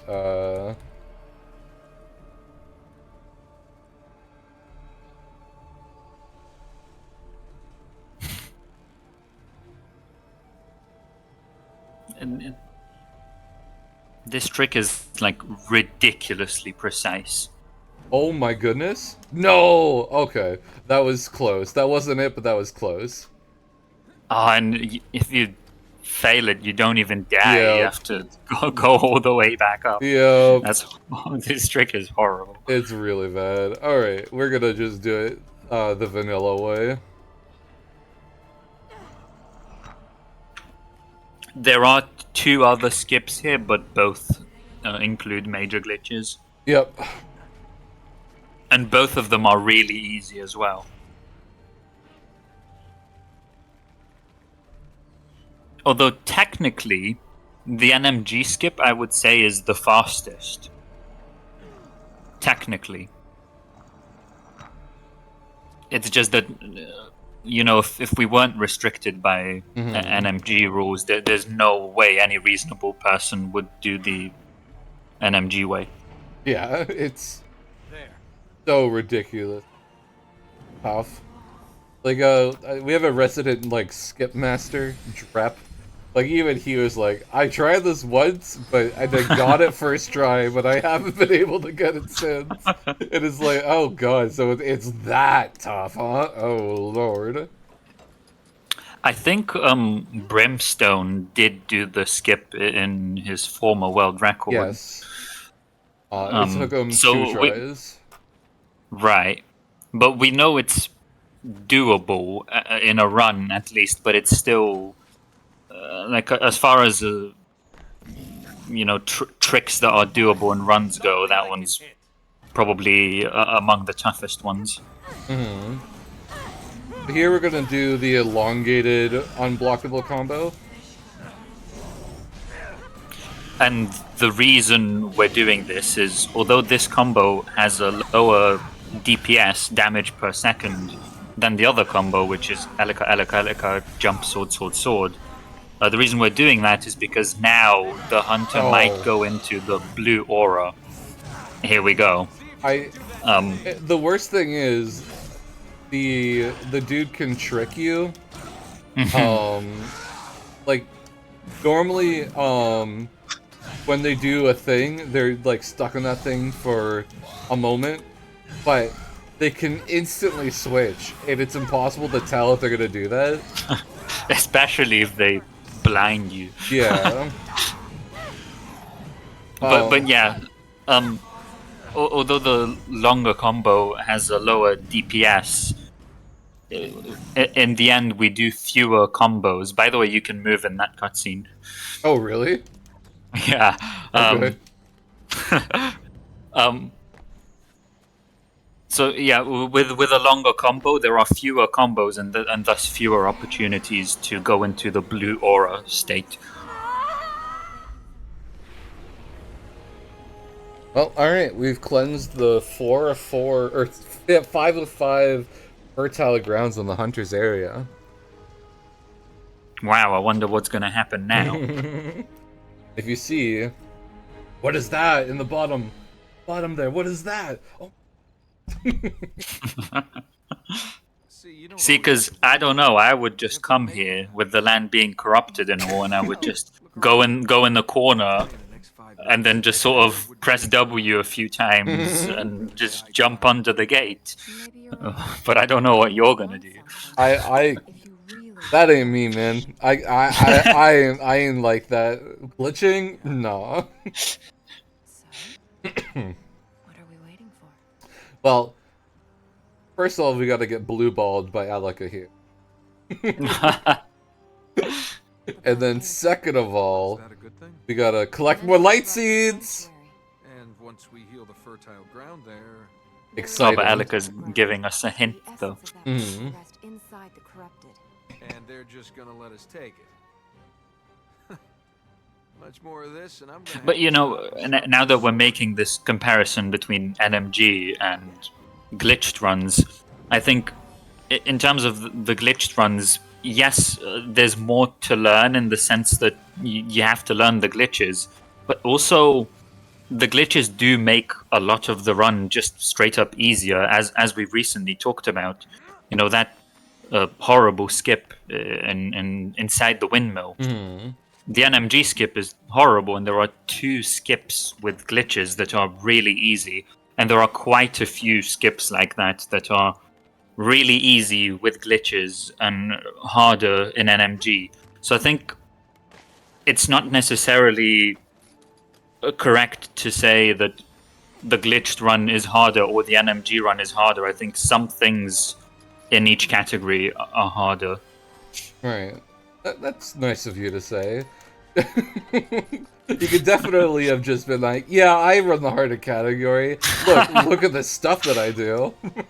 And I would have just been like, yeah, you're right. Like, no, I can't. I'm not going to say that because I don't believe it. The NMG run looks horrible. It's not. I mean, there's horrible moments, but it's nice. Yeah. It's fun. It's relaxing. Not intense, which is what drew me to this category. It looked very relaxed. Mm-hmm. So there's a light seed there on the ground behind us that we didn't collect. What are you doing? You missed it. Yeah, you're right. We don't need it. Garbage, 200 trash. generations of Ura gave their lives to stop Ahriman returning. I have their strength as well as mine. Yeah. Any chance I? There's actually a moment for a bathroom break coming up soon. Which I need. I'm feeling no it worries. right now. I'll keep the audience entertained. All right, lovely. Suppose you brought any of those Ura with Is it after the hunter fight? It's after the 100 fight, yes. just us? Yeah. Yeah, I can talk about that light seed. That's perfect. Perfect. There's also a glitch here that I am severely under-practiced on, but it's cool as heck, so I'm gonna do it anyway. Glitch? Or, not a glitch, sorry, a skip. We were But- just but talking once- about glitches. Once again, it's another example that's easier to do with glitches. Mhm. At least that little jump.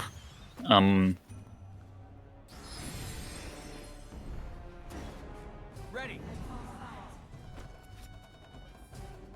So this Normally- particular skip is the lineup for it is the camera lineup is what I would call quantum perfect. in the sense that. Oh, that was so good. That was a very fast lineup. And you even got that darn. nice. That was actually very well done. Thank you. Okay, that should be okay. Okay, cool. That is the quickest I've ever done that. That is so that cool. That was incredible. Well done. Thank you. You can still leave. So what I was gonna say about the camera lineup there is, it's what I would call quantum perfect, and what I mean by that is, if you have the correct camera lineup and then you move your camera left or right by the minimum possible amount, so just literally move your mouse by the absolute minimum possible amount, it will no longer work. And that's what I mean by quantum perfect. It's kind of, if you think of the camera inputs as, or if you think of all the possible camera angles you can have as quantized, then there's only one position that works. Right, that makes.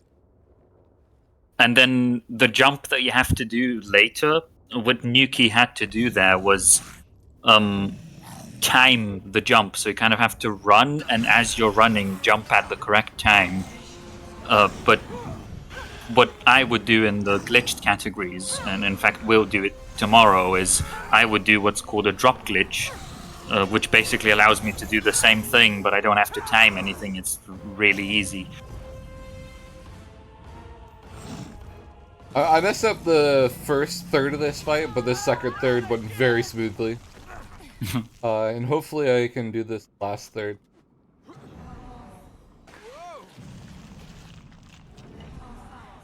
But yeah, it's sick that I got that in a run. Holy crap. And in the PoPRuns run. Showing it off. Oh my god. I feel like that might have been the fastest I've ever seen anyone do that skip. Really? I can't lie. Apart from that death later. Yeah. The first bit. Let's go. So I used to call it pixel perfect.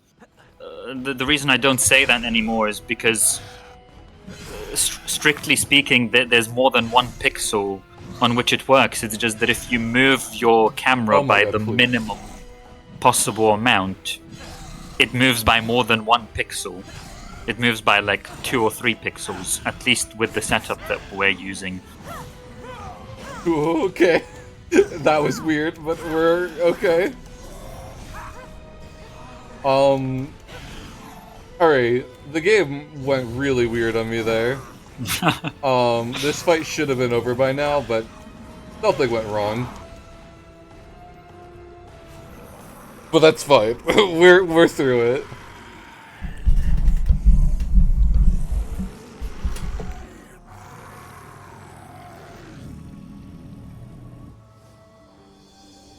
Araman will never return. I promise you. Out of the pixels you can aim at, you need one specific one. But it's also not one specific one. There's like a few specific ones, but you can't. Yeah. Leave when you that position once you find one of those specific ones. Yeah.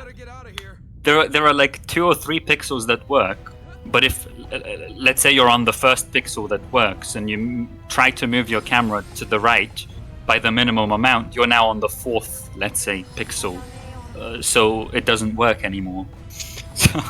Yeah. I mean, call it what you want, pixel perfect, quantum perfect, whatever. They're probably all wrong, but I think we've got the point across regardless. Anyway, that's the first boss fight. Yeah. 3 more, and then we're going into endgame. Alright, so this is where my bathroom break comes up. I just gotta get, the curse of the yellow. Just gotta get past this quick section. I'll let you know exactly when I can remove my hands. It's after this crate here. And boom, I'm gone. Okay. I didn't even know that you don't have to do anything from this point on. So earlier we talked about that little light seed where I went like, oh, you missed it. Well, this light seed that's in the frame right now. We missed that one on purpose because we actually get it during this cutscene. There we go. And this cutscene is quite long. There's a cutscene at the end of every major boss fight. So there are 4 major boss fights. This is the first one that we did. There's a cutscene at the end of all of them. The ones at the Alchemist and at the Concubine we'll be able to skip. This one we can't skip. At least not in this category. The Warrior one we can also skip, but it's actually tied to the boss kill trigger. Basically, the game thinks you'd never killed the boss if you don't watch the post-Warrior cutscene, so we have to watch it. Hi, I'm back. Perfect timing. Perfect. Yeah, I've mapped it out perfectly. How long I can be on the toilet for.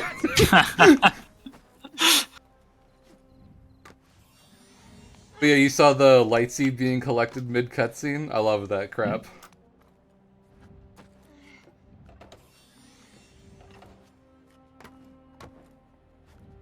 And now we're just back to our moseying along, collecting light seed. We've completely cleansed this area of corruption, the hunter's area.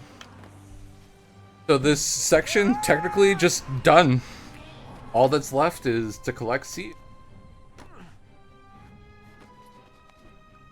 And interestingly, I see that to unlock the next power plate, we need 340 light seeds, but we already have more than that.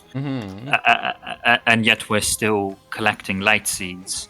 It's almost like there's a 4th ability.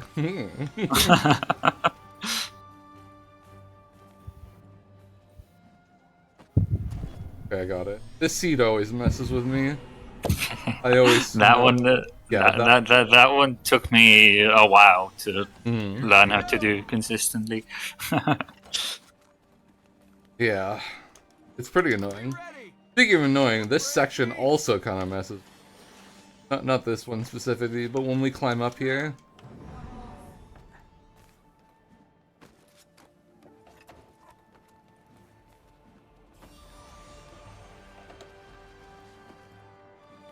Not gonna press circle. Death warp. And going back's always a pain. Okay, it worked. It's a pain because Elika blocks you, presumably. Yeah, and the jump is just awkwardly short. You have to hit that ring. Mm-hmm. A lot of the times we'll auto-aim just like past it. Well, technically, I think you're not supposed to go in that direction there, right. So it kind of makes sense.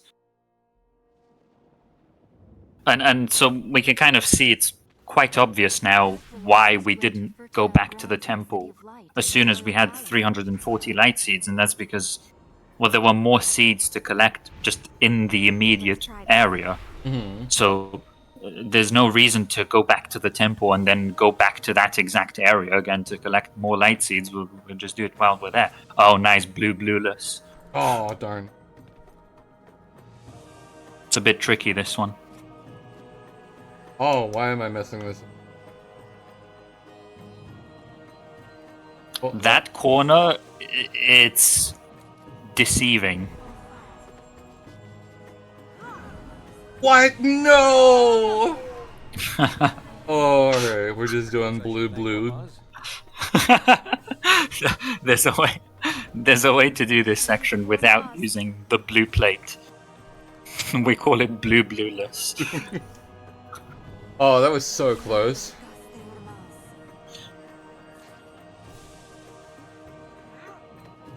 And if it weren't for the concubine, we could do the entire game without the blue plate. At least in any percent.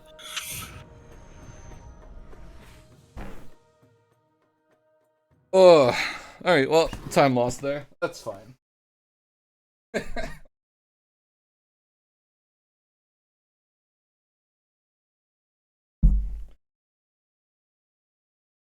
Game's glitch. Gotta reset. Soft block. Standing there. Not actually.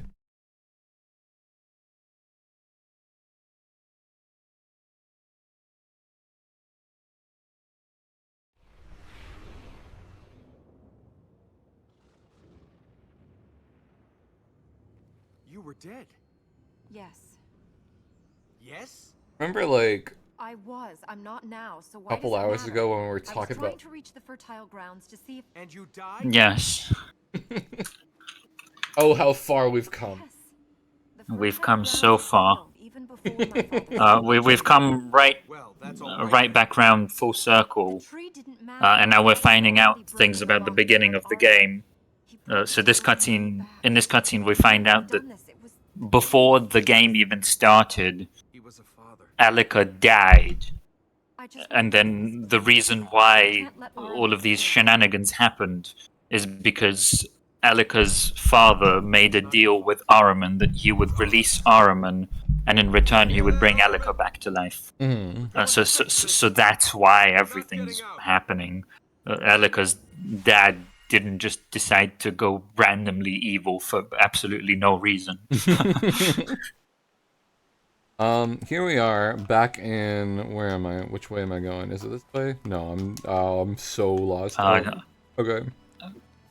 I feel you. I never know which way to go in the cavern. I'm gonna collect this extra seed here, just for safety. Normally I have my life split open, which tells me exactly how many seeds I need at any given point in the run. But I don't, so I'm just gonna collect that extra just to be safe.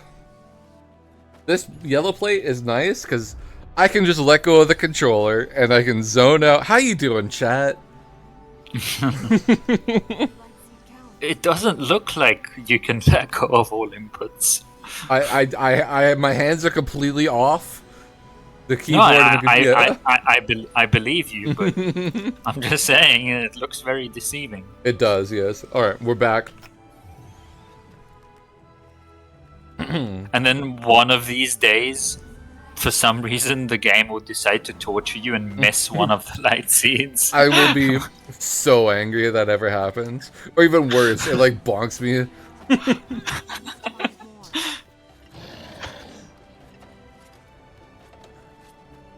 There are some green plates like that as well, where you can just not move. But I'm also worried, what if one day the game just decides to bonk me? So for example, you know that green plate right after the warrior fight? Yeah. You don't have to move on that one.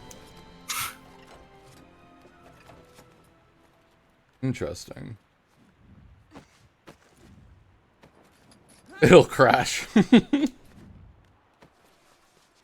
Let's go. Little cutscene skip here. Normally Elika and the prince talk a little bit, but just... Oh, not do that.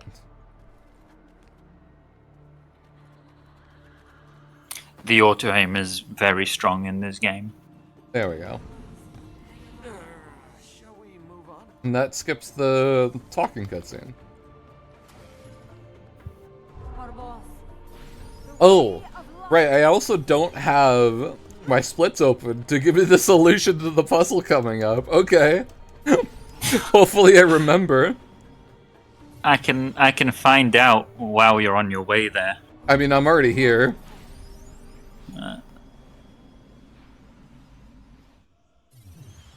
If these were gardens, where are all the plants? The corruption must have killed the few that were left. The rest... This place Yeah, it's my mother died. 121 for the first one. We can Okay. raise it if we fill that pond. I assume you know what these numbers mean. I do. Sluice gates that let Good. The water flow to those control ponds. Any idea which one we move first? By the way, what I've done is I've opened up the world record run and skipped to this point, and I looked at your life split. Thank you, thank you. I've never seen the plate active. What those numbers mean is how many rotations clockwise these levers need to be pushed, and I just remember by memory which ones they are. Careful. The one turn clockwise, 2 turns clockwise, 1 turn clockwise. That's it. And you needed to sound Cool, and the next one is 3112. Perfect. Should move the plate up. Let's get over there then. Oh, why am I still on this?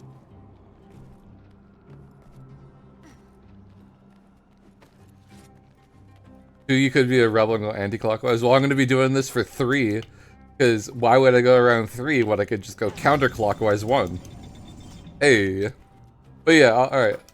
You said it's 3112? Yep. Okay. I'll go counterclockwise on the 2 there.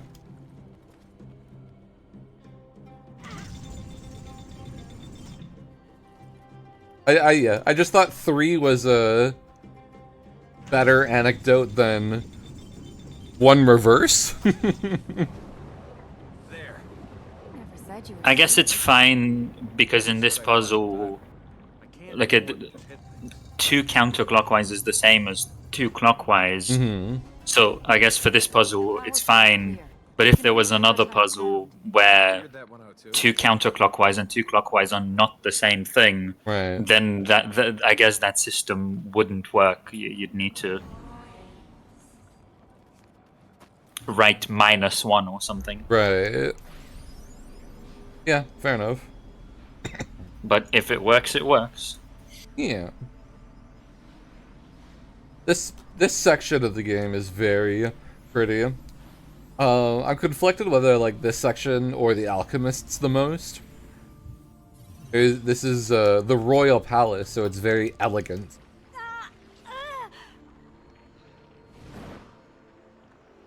The corruption will take you. But yeah, Elika's down here due to the concubines stuff.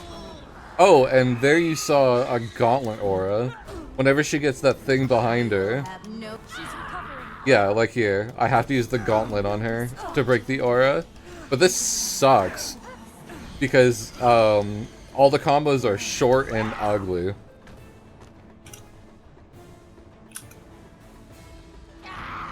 Please get away from the corruption.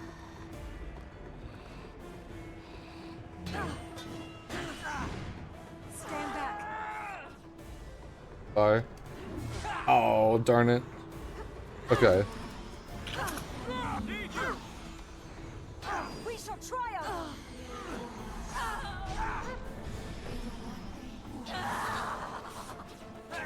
Oh. Oh my goodness, I hate when they transform their auras like that.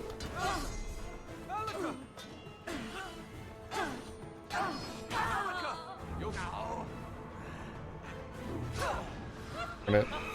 This is a really slow fight.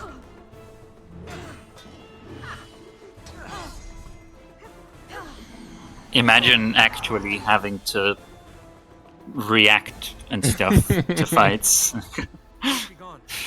The categories I run, I just memorize the combo and I just do the combo. Move. She must have gone.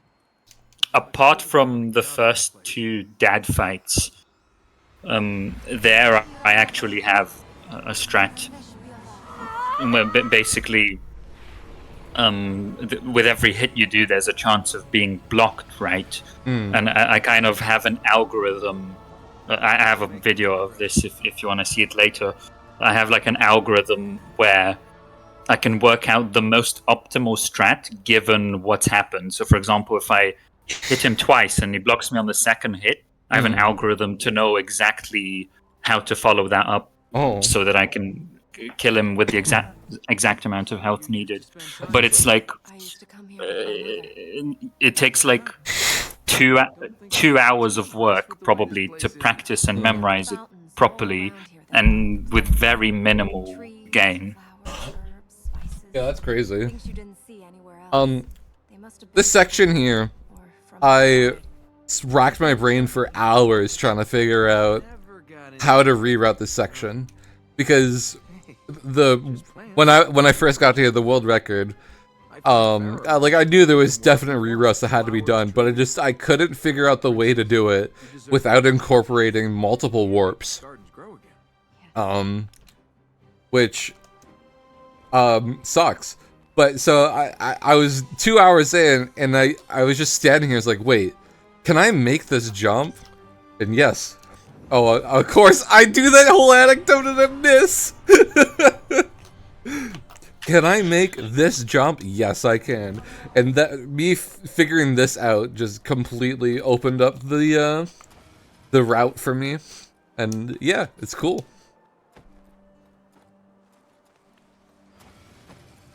That's why you never take things for granted and check everything yourself. Yep. That's the Nukie jump. Let's go! I gotta jump! Woo!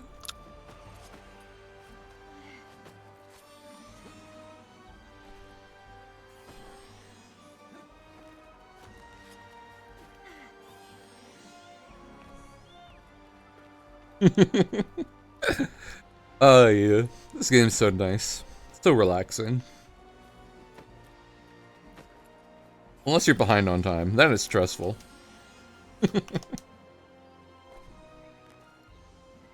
So now we're in the concubine areas. We'd already healed the cavern at the start of the run. This was Royal Gardens. So what's left will be Spire of Dreams, Royal Spire, which I always confuse which one's which, and finally Coronation Hall, and then it's the Black Gate. Why am I there? That's weird. Y'all ready for Lightseed Christmas, by the way, as I've learned that it's been called?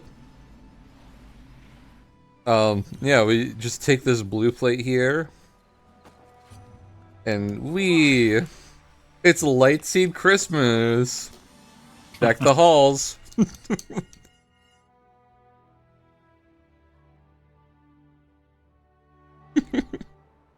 Alright, anyway, moving on. We're going to the Royal Spire first. Can you imagine if I'm wrong too? That'd be funny. Yeah, I have to take your word for it. I can figure it out, but I have to think about it for like 20 seconds, and then I'm like, okay, that one's Royal Spire, and that one's Spire of Dreams. But if you just said, oh, that one, I'd be like, I don't know, it's one of them. Did you miss a light seed there? Yes, I did, but it's fine. We're coming back later. Oh, okay. There's actually 3 there that I didn't collect. Oh, I see. That was close. Okay. That was actually scary. Gotta wait for these blobs. Oops, I said the C word.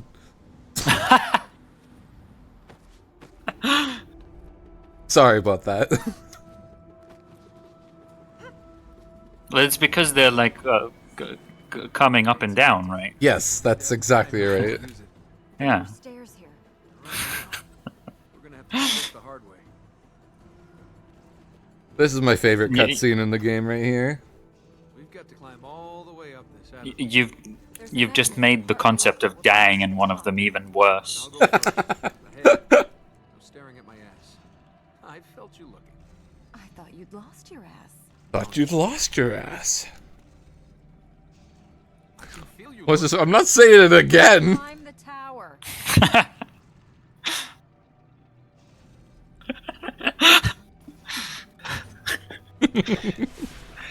Finn's gonna have to clip that now. Do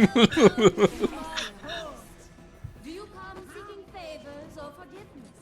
A blessing? Or something more? Listen, you can Here I'm disappearing. I have an eternity. You, last moments. So sorry. So is this the one with the skip, or is that the other spire? That's Spire Dreams. Okay.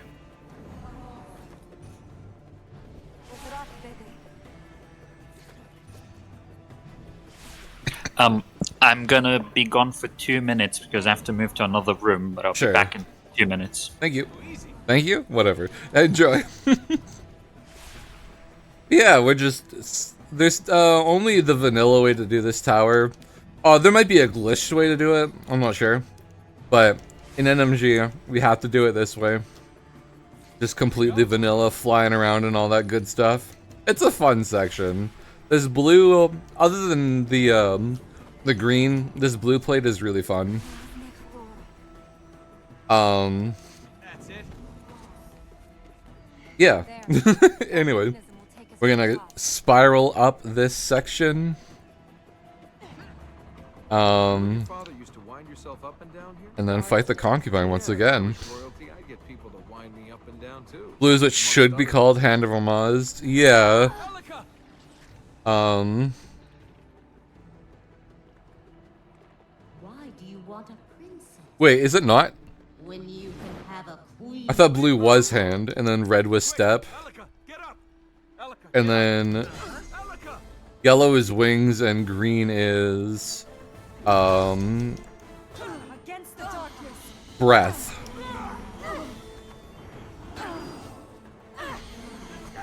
Who is that? Is it? I don't know, man. The fucking gauntlet aura.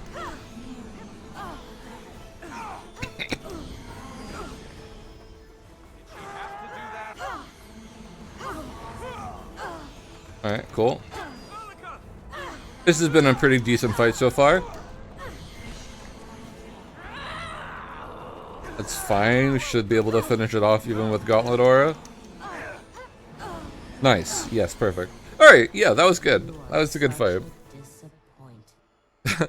For some reason, there's a weird glitch. I don't believe this was with the console version, but only with the port. Whoops, that was wrong. But for some reason with the concubine, specifically with the concubine, and a couple other sections, but most of the concubine, a lot of her lines are just cut off at the end. Like you saw right there, she said, she was supposed to say you are such a disappointment, but she said, you are such a disappoint. And then we just linger on her face for a moment.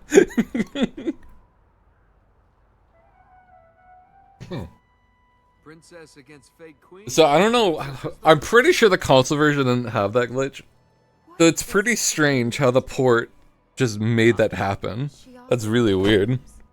Sure, and how long would that have lasted? Breath Banks does set, yeah, I agree. Just want to get out. It should definitely be step. My donkey and I want to go home. And blue should be breath, I feel. Do you want? Things to be as they were.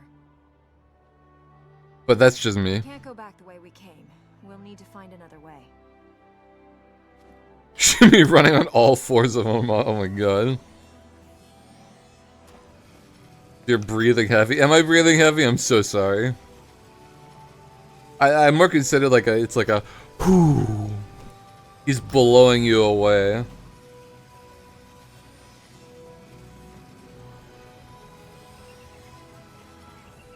When the prince uses green. That's true. This section in I write it out down there. Don't need the seeds there because they're lame.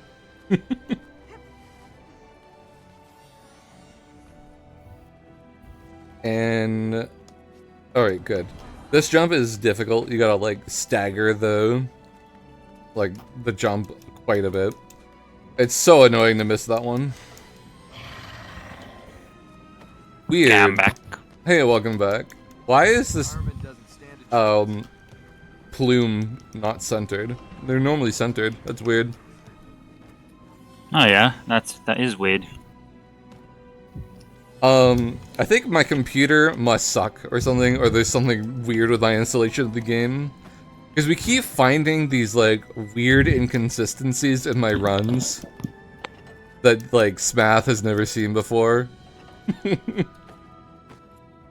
To be fair, on my old PC, I have seen some of the things that, that are quite similar. So I do think it's likely performance related. Alright, fair enough. Yeah, my computer kind of sucks.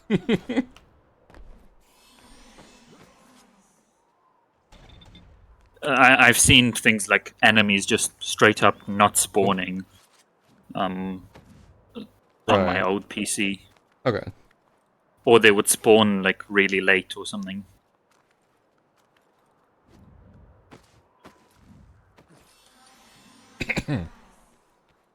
But yeah, and we're walking back, so that light seed you noticed before, it's right there on screen actually. We're gonna be getting that, yeah. Hold on.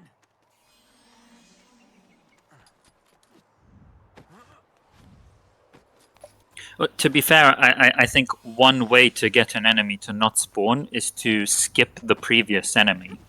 So if you skip the previous enemy, the next one doesn't spawn, or they spawn really late.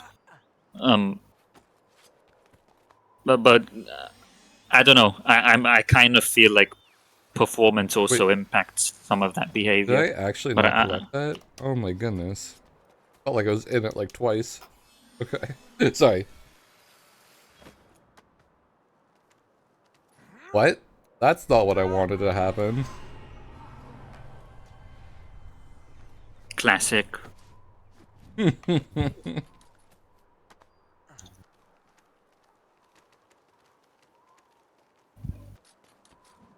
Everyone feeling good, chat? We've got just over an hour left.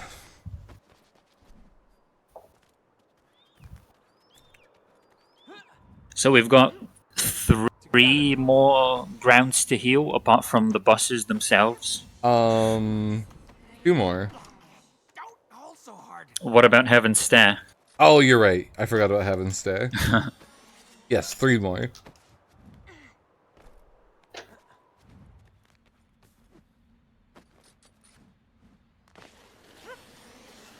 That's another. Cream of Ormost. why don't you have your ice cream? Now.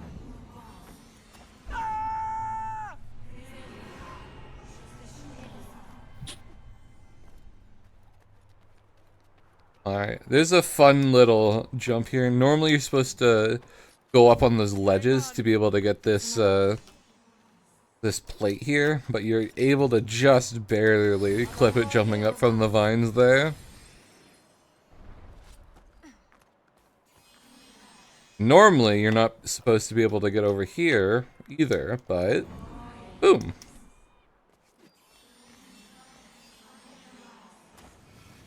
That's a neat little section. This game gives quite a lot of freedom with finding skips like that, because unlike, let's say, the Sans Trilogy, you know, in the Sans Trilogy, if you're on a wall run, you kind of have to start from a standing position and then wall run. Whereas in this game, you can just jump to a wall and then wall run from there. And or even grind down. You can jump to a wall, wall run horizontally, wall run vertically, or go down. So literally, if you jump to a wall, you can go in any of the 4 directions from that point on, and then jump at any point as well. And even when you jump, you can jump if you're wall running horizontally, either at a diagonal, or you can start grinding and then you'll jump directly away from the wall. So there's just a lot of movement options when it comes to finding skips like that in this game. Yeah, for sure. And like I've been saying, there's definitely way more that can be done with this category in this game. But, you know, it's one of those things that you just have to put the time into. The Spire of Dreams. Yeah? Neat skip coming up in this section. It was beautiful. We're starting out pretty vanilla though, which is fine. I'd spend the night at the top. Were you as serious then as you are now? This is the skip where you once did a major glitch in your run. Oh, I did? What? Yeah, you did an Elika clip. Oh. But it was fine. It was fine because you died right after. So What? That was okay. That was junk. I don't remember this at all, actually. yeah, Welcome to my Spire of Dreams, a place to foretell the future. That was so sudden. It was. I really thought I missed that thing.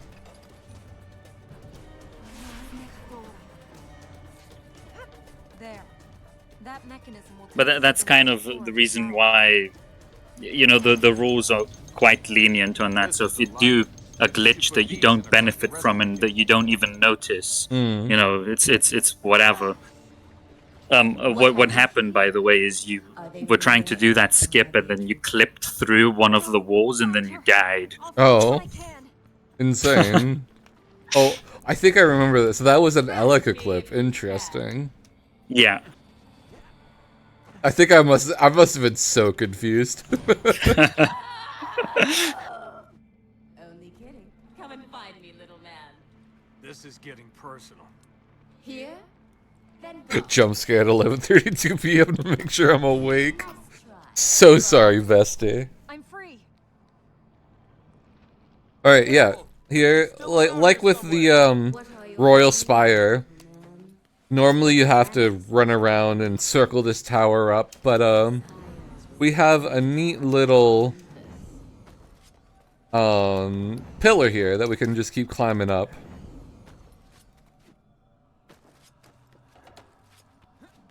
Whoa. Alright, hopefully we can... Nice.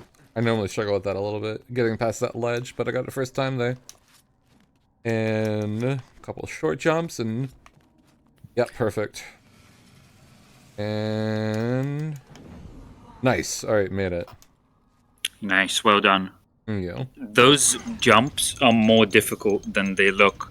I've never done this exact skip, but I've done a similar one in Heaven's Stair, where you're kind of jumping back and forth between two walls that are not intended to be jumped between, and there are things you can bonk your head on the ceiling, and it's... Even if you try to find a consistent way to do it, the game just varies in such a way that it kind of makes any setup you have inconsistent, so it's difficult. You kind of have to react and adjust on the fly with that type of skip. It's more difficult than it looks, certainly, I would say. And we're just here for another normal fight. This stage is a little annoying because it's pretty constricted, especially since she spawns like right at the edge of it too. But we've positioned in a pretty nice way, and she's giving us the good auras, so... Oh, except for now, but... we're not gonna be able to kill this combo? Yeah. Darn. Then we gotta jump to the side. Oop. Oh, that's unfortunate. Yeah, I really want you to fucking... Sorry. Face her into the damn, cliff. Definitely what I want, thank you. Alright, nice. Your past is nothing. The dream is dead. I'm beginning to feel sorry for Ahriman. I mean, he's been trapped with her for 1,000 years? Alright.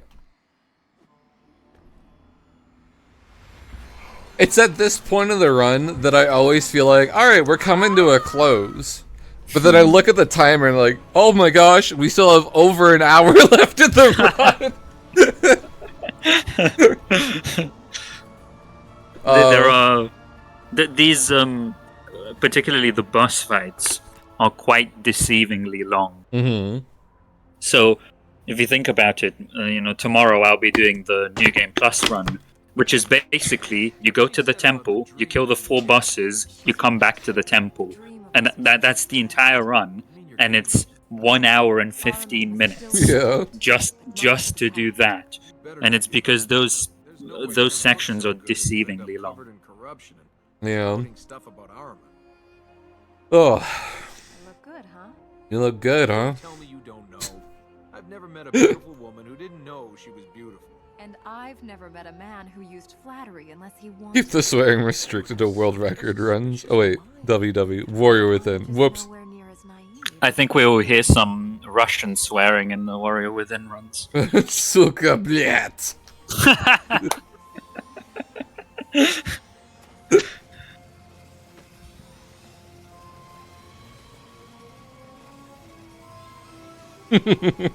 These 5 swear passes were running the trilogy. Oh my god. Yeah. Oh, I'm excited for that. Honestly, the zips. I want to see what these zips are. I have no idea what a zip is. People are talking zipless, zip that, zip everything, but I want to see it. I want to see it. I'm excited to see it. No, you'll see it. Zipping is really cool. But particularly routing the runs with the zips, there's kind of a lot of just sort of maths to it. It's Right. speed running, but it's also like very, very technical. Oh, fun. I'm excited. That's not tomorrow, is it? That's Sunday? That's Sunday, yeah. Alright. Nice. That light seed is deceivingly difficult to get. It is. You gotta, like, delay the first wall run jump, like, forever, it feels like. And those light seeds are annoying. The They fact are. that there's no better way to do that than to kind of shimmy to the side on that pole. The worst part is, it's not even that slow, but it feels like it should be routed out.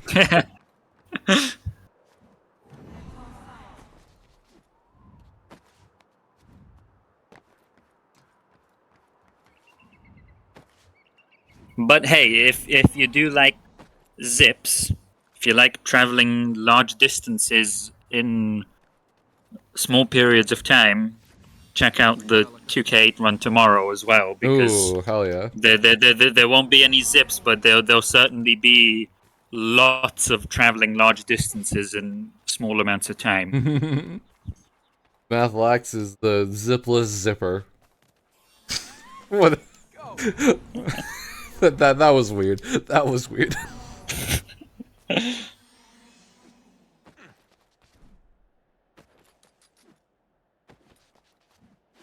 This section is almost like eerie with how quiet it is. And then you just hear Elika chanting behind you whenever you collect a light seed. Like, For all Mars. Yeah, I just wish that there was like some music here. That'd be nice. Alright, this jump here always ruins me because the auto aim is just awful in this specific section. Alright, it's fine though. In any percent, we have to do that without double jump. Oh my goodness. Yeah, so you have to like jump between the two walls and wall run and grind and jump again. It's like horrible. That sounds awful. And you have to do that for like all of these. Oh my goodness.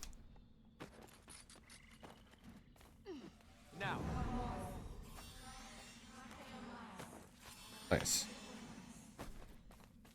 Alright, at least that section's over. Cool. We're heading to Royal Coronation Hall now? Coronation Hall, yes, thank you. We've done both of the spires now, right? Yes, both of the spires are complete. Nice. I got that first try. Nice.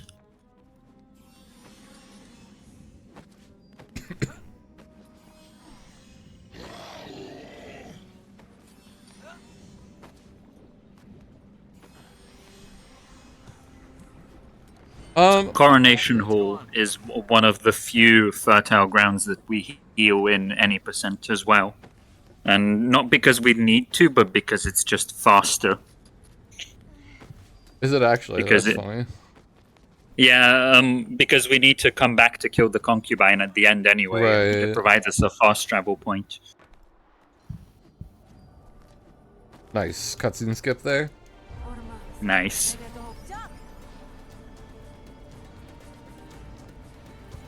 This one That is... cutscene skip go ahead. was just that cutscene skip was just you just land in the cutscene, and if you jump quickly enough, it just doesn't play. It's pretty great. This blue or this yellow plate is the only one that I like, Because it's short, see, it's already over, and like the obstacles are pretty and nice to look at, and it's enjoyable to dodge them. The last So pure this yellow plate passes. comes to die in the hall of coronation. It's almost a waste of the army for it to fall on such a humorless people. Oh, ignore the pillars? You have to tell me about that later, Vin. And I shall take Here her plays Queen of the Aura, from light to darkness, and you, my brave little man, with me as queen, what of you? Courtesan the queen, my parents would be so proud. Sorry, this section is just so boring for me. Sorry. your suffering as I seek to end mine. Alright, This is the level where the swarm gets unlocked. yes. And if you don't know what the swarm is, I don't blame you, because at least unlike the machinery ground thing, there is a way in which the gameplay is affected by the swarm, but in practice you're just extremely unlikely to notice. Yep. So what the swarm does is it's kind of like the swarm of flies or whatever. What it does is while you're climbing, if you stay in one place for too long, it makes you fall. Let's get out of here. I would love to redo the concubine's voice. That'd be so funny.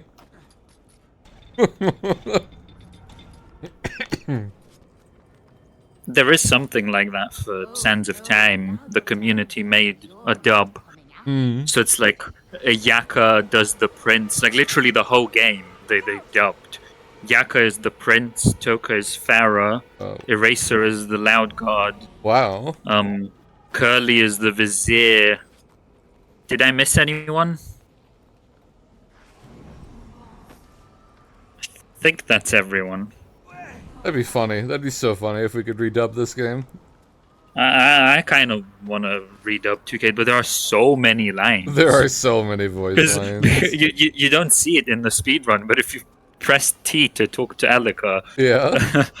it just keeps going. Leave this place while you still Well, can. this section is so weird. Like, the concubine spawns, Alika does a grunt. Oh my god, wait. And then the concubine says leave while we still can. Like, where did that come from? That is just weird. We shall triumph. She's recovering. Oh, I was too far. Right. I'll keep you safe. Yeah, the gauntlet aura really sucks, because you only have one way to go, and that's forward with the gauntlet. When with every other aura, you can do with like this reverse thing here, and generally keep them in a decent spot.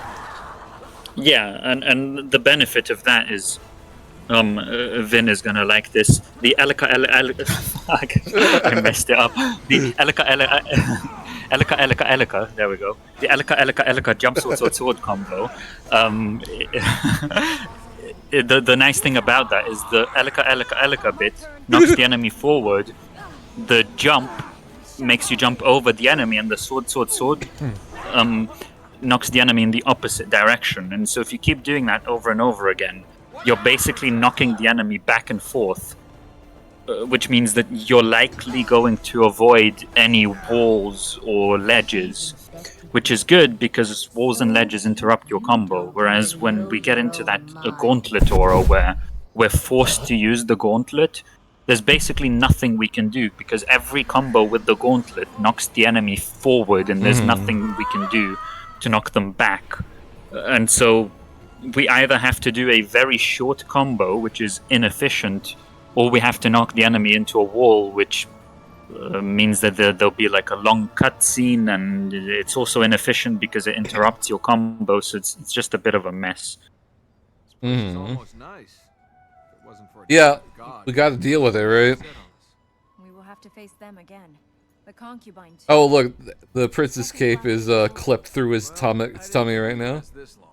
Might as well walk into some more danger.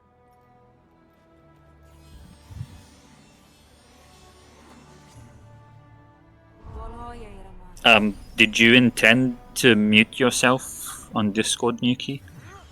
No, hello, can you hear me? Yeah, I can hear you now. Alright, no. If you said something in the past 20 seconds, we didn't hear you. No, I was talking about how the prince's cape was clipped through his stomach there. But yeah, the gauntlet stuff is annoying, that's for sure. I don't think I'm muted on stream. I don't think I set a keybind for that. Oop. Can you hear? Good. Elika, jump, sword.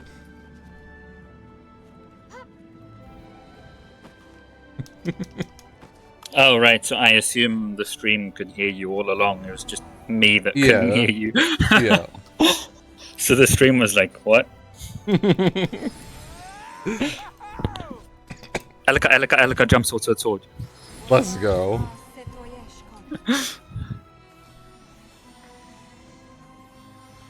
Alright, we're almost done with seed collecting. I hope I didn't miss any.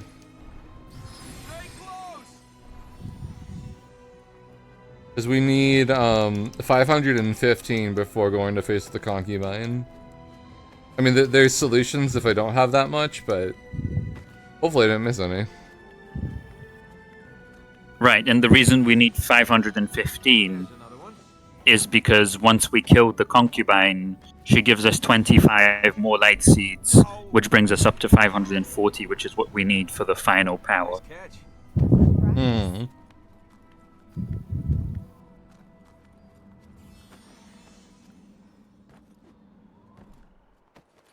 10 more? I actually don't think I have 10 more. Oh, I know exactly where I missed 5, actually. I remember now. Yeah. Well, okay, we're gonna be 5 short, but that's okay. It's recoverable. We can probably get the 5 seeds in machinery ground. Yes, that is the 5 I missed. Mm-hmm. The ones behind the blue plate, Yeah, I guess. or yellow plate. Oh, is it yellow? Okay, I don't know. Yeah, the southernmost, right? Or are you talking about the westernmost? I don't know, to be honest. There's 5 I missed. Wait, no, I think we're talking about different levels. Oh, I think you're talking about marshalling ground. No. Maybe... Because construction yard. Construction yard. Oh, okay. Construction yard. Right, yeah, there are 5 seeds under the yellow plate. Yeah. Alright, well that's fine. I remember in some of your other runs when you missed some plates, some seeds by accident, you grabbed some extra in machinery ground. Yes, that's right. But those are extras. They're not. We're not supposed to get them. They're not technically routed in. Yeah. This section, I for some reason mess up a lot with the yellow plates and such. But not because I zone out, but because I move too quickly. Like here, if I move too quickly, I'll bonk on that pillar there. But I have to get over to avoid that other pillar, so it's just the whole thing. But I made it, so that's chill. And now we're going to defeat the concubine. Also, everyone, I would like you to take notice that the concubine is constantly on her tippy toes, like she's... Oh, jeez, I almost died there. Like she's in heels. But she's not wearing any heels, she's just on her toes. And it looks so uncomfortable, and I noticed it, so I have to make y'all notice it too. Maybe when they designed the concubine, they were expecting her to be on high heels. Oh yeah, that makes sense. And then maybe they just either removed it or never added the high heels. Kind of makes sense. It doesn't really fit her character. Yeah. Rescue me from my father. Rescue me from the naughty god. Oh, darn. Oh, I will, my darling. I will forget Oh, why are you all the way over there? My destiny, live as a pauper, not a prince. Elika! Forget about her. It's time to think about me. Oops. Do you need a rest? I do a specific combo in these fights because could one combo take as much health as needed to knock them to the next phase. So if specifically doing a counter slice there and then doing a full combo is perfectly enough to knock them down to the next phase. Yeah, I think I'll try and hang on to that. It seems to be coming in handy. We need to go to the next floor. That place Ugh. is there. Are you in? So that combo was because chat really likes this. Sword Elika Elika jump. Elika sword Elika gauntlet jump Elika Elika. Let's go. Which is the longest unblockable combo with a sword attack in the beginning, if I observe that correctly. Yes, that is correct. However, recalling it 20 seconds after I saw it was slightly difficult. That's a move. Can you say Elika 8 times really fast? Elika, Elika, Elika, Elika, Elika, Elika, Elika, Elika. I think I did it. I think that was 7. Was that 7? I'm not sure. Elika, Elika, Elika, Elika, Elika, Elika, Elika, Elika. Okay, there. Okay, maybe I'm counting wrong. That for sure had to be 8. Your time is almost run. Maybe I made you do it 9 times. Wait. So here Elika is knocked down. She's all right. I for some reason wanted to combat with her instead of getting Elika up, but Well, I guess you thought you said Elika's name so many times, Yeah, she right. would have gotten up by now. So if Elika's knocked down, you have to walk over her to help her up. Otherwise, it's just incredibly inefficient. If you can't use any of Elika's combos, in theory, you could use sword, sword, sword, jump, sword, sword, sword, which is it actually does even more damage than Elika, Elika, Elika, jump, sword, sword, sword. But every single one of those 3 sword attacks in the beginning is blockable, and this late in the game, there's like a 90% chance you'll get blocked. Yeah. So we can warn everyone he's about to get out. is there a reason why in the longest Unbreakable we end with an Elika and not a sword? No. Okay. I don't think so. I think all 3 of them, so you can end with an Elika, a sword, or a gauntlet. And I think all 3 of them do the same amount of damage. I don't know if any of them are faster. I've never But done all a gauntlet. Interesting. I'm gonna have to do that for this one. Yeah, I think gauntlet just looks slower to me. Sword might be faster. But all 3 of them result in that really long cutscene where both the prince and Elika kind of have to stand up. So I'm not sure if any of them are faster than any others. Look at the feet. They're very noticeable in this cutscene.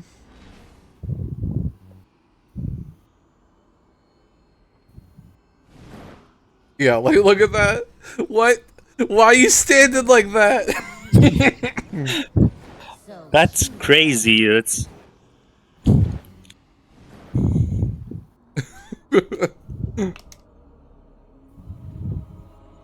that looks hard to just do for 2 seconds, let alone like fight and stuff.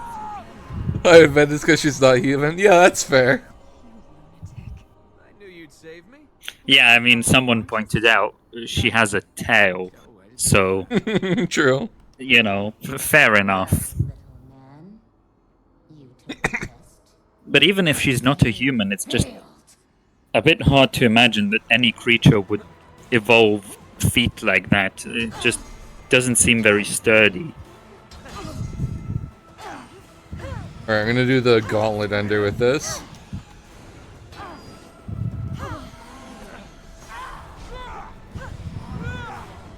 Oh, neat. Yeah, I've never seen that before. That's cool.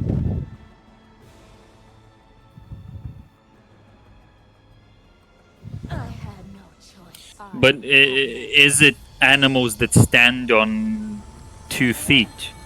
I can buy the animals that is the name quadrupedal? Yeah. Stand on 4 feet. I can buy that those types of animals would have those types of feet.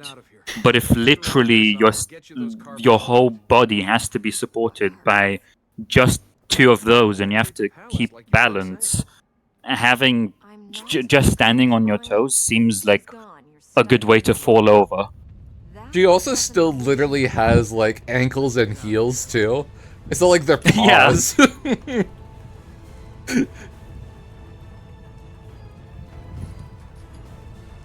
So I mentioned this way early in the run, but we're at that moment where we can do a cutscene skip with a warp. I just have to time it a little precisely. I think that's good, and we're going here to collect those lightseeds that I forgot earlier. Yeah, so as soon as you land there, there's a cutscene. Mm-hmm. But as soon as you enter the area, you can fast travel. But entering the area doesn't depend on you being on the ground. It just depends on your sort of horizontal coordinates. Mm-hmm. So if you're in the right horizontal coordinate range, you can fast travel. And so there's a small space of time there when we're still in the air, but we're technically in the coronation hall area that we can fast travel. Yeah. There's another one with the alchemist, and I think that one's like a lot tighter, but I'm gonna do it. We're going here, right? Because we got to collect green.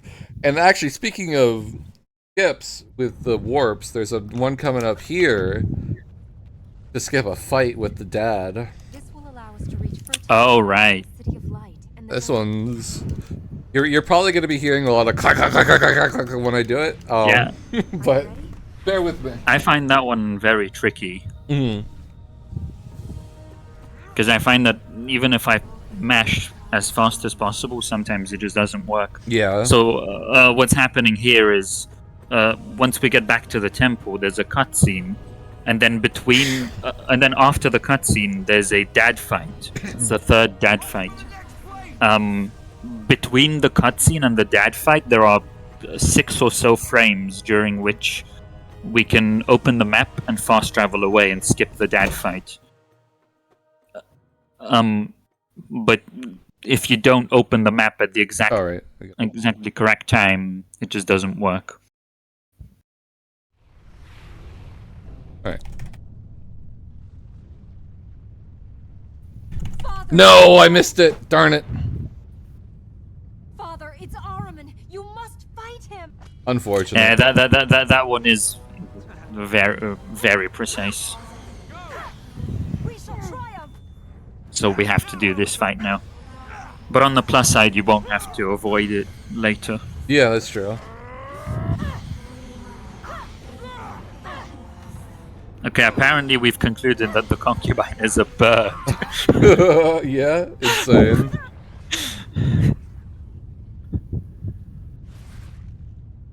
Crazy.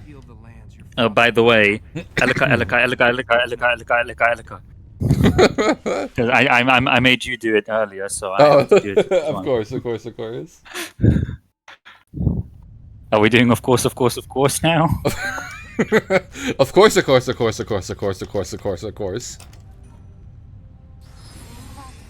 Miggity.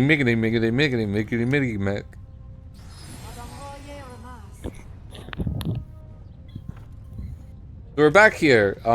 We've been here before, but it's time to move on. We have the final ability. We're gonna use it to our advantage.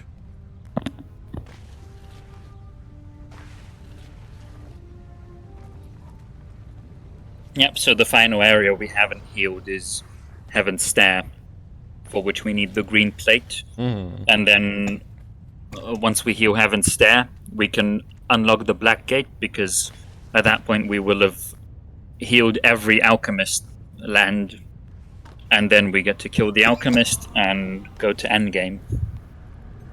Yeah. There's a neat set of skips coming up.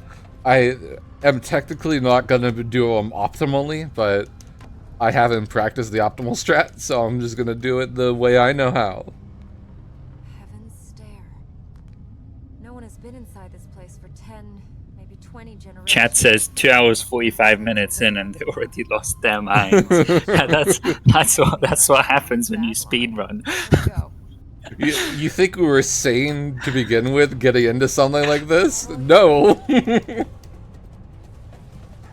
No speedrunner is sane.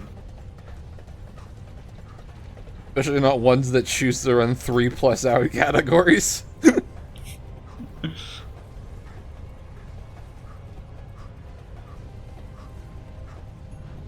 Will work still possible? Maybe. It'd be very close. Stay back. I can check.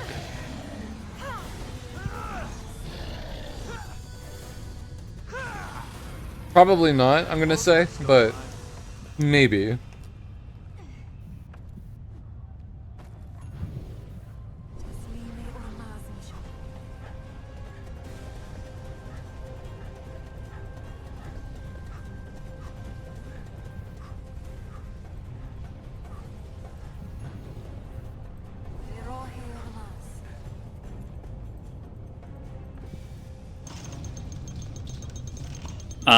It looks like you're about 2 minutes behind world record. Yeah, that sounds right.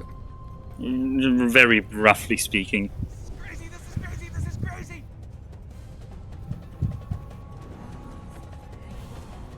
Now here we go. The Canadians have met. Oh.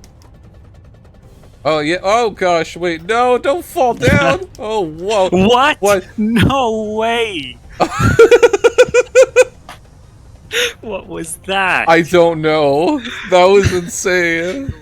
Yes, I am Canadian. The way is up. Let's go up. We have to go That was down. ridiculous. I don't know what happened there. The number of times I went from "oh no, that's fine" to "oh my god" to "oh no, that's fine" in those 5 seconds is ridiculous. That was insane. Corrupted air might not be moving, but it's So here we're supposed to kind of grind down and go back and climb all the way back up again, but actually we can just die. Because remember, you can't die in this game, it just takes you to where you last stood on. Yep. So there's also a way to do it What? deathless, which is a bit faster, but it's quite precise. Alright, that was annoying. Yeah, I should practice the deathless version, but I just don't know it yet, so I'm not gonna do it yet. Then we can hop over here. here we go.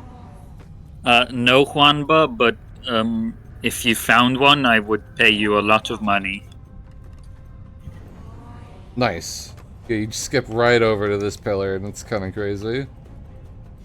Whoop, that's too far left.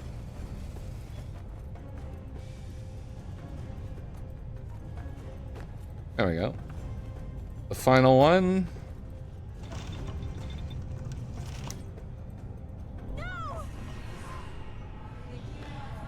Thanks. And by the way, the reason I'm saying that is because if we had a flight glitch, then we could literally cut many minutes from the speedrun. Yeah. Obviously the glitch speedrun, because then we could do Concubine Blueless. And as a result, we could finish the entire game without unlocking the blue plate. Heck, maybe even Alchemist Greenless with flight. Yeah, possibly that too, but Concubine Blueless is the big one. Yeah. Because we can. There's not a single point in the game where we have to use the blue plate apart from the concubine fight. Right. Whereas with the green plate, even if you do the alchemist fight greenless, there's still the very final section of the game where you need the green plate. So the benefit of Alchemist Greenlist would be that you could kill the Alchemist without using the green plate, and so you'd get an extra 25 light seeds before you need to unlock the green plate, so you could remove 25 light seeds from the run. Right. By the way, backwards throw combo here. That's jump gauntlet, jump gauntlet. No Alika. That'll be another time you underestimated me. But with a concubine blueless, we could remove, I think, 200 light seeds from the run. Whoa. That is impressive. And we're not that far off it.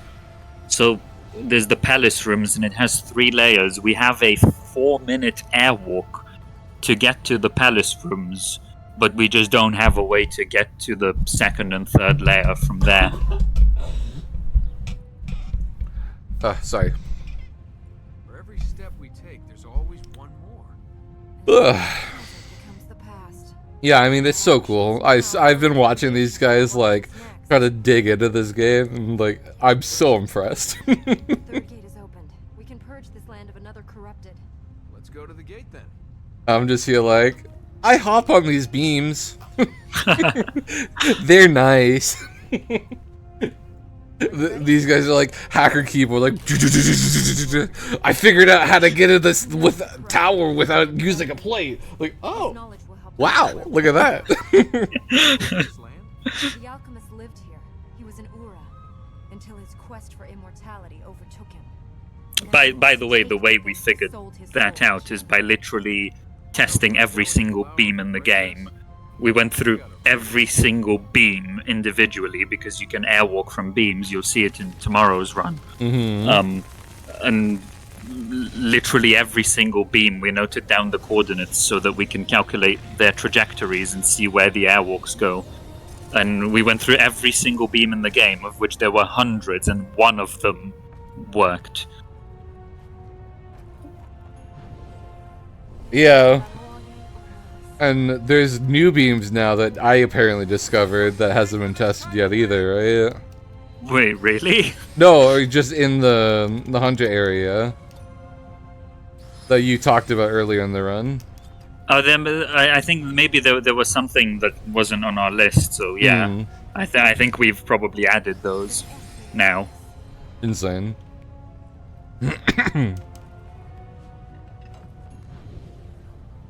I'm gonna focus on this area just because I don't want to smack into anything. But if anything comes up in chat, let me know.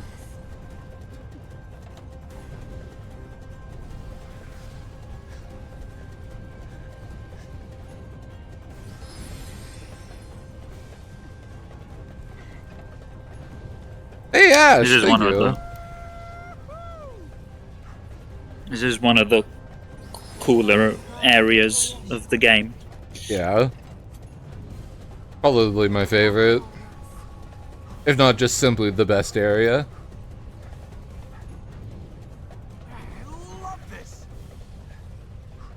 Casually, anyway. Speedrun wise, I don't really like it.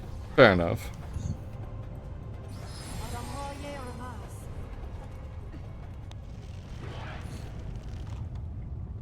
I guess it's time to find out if you really are immortal.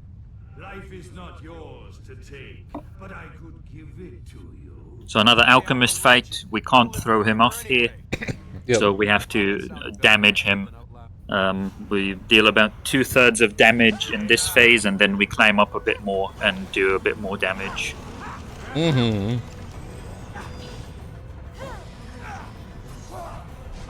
And in this case, Nukie is doing the longest unblockable combo.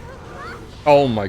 So, I guess something I haven't mentioned is it's the longest unblockable combo minus the very last hit. And the last hit of that combo does the most damage, so you'd think, well, why wouldn't you do that? But it's because that last hit is followed by this ridiculously long sort of cutscene where it's not really a cutscene, but it's more of an animation where the prince and Elika and the enemy all sort of get knocked down, and they take like 7 years to stand back up. I pressed the wrong and so, in terms of DPS, damage per second, it's faster to actually do the longest unblockable combo minus the last hit over and over again. Well, I messed this fight up entirely and completely.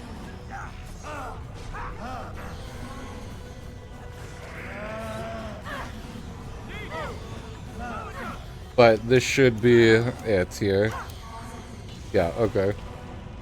Whew! You're looking pretty scared for an immortal. We gotta chase him. That was unfortunate.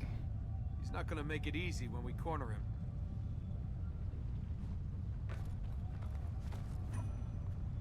From a gameplay perspective, the way that's done is once we get to the last hit of the combo, we press block, and that cancels the combo. Right. That's also useful to...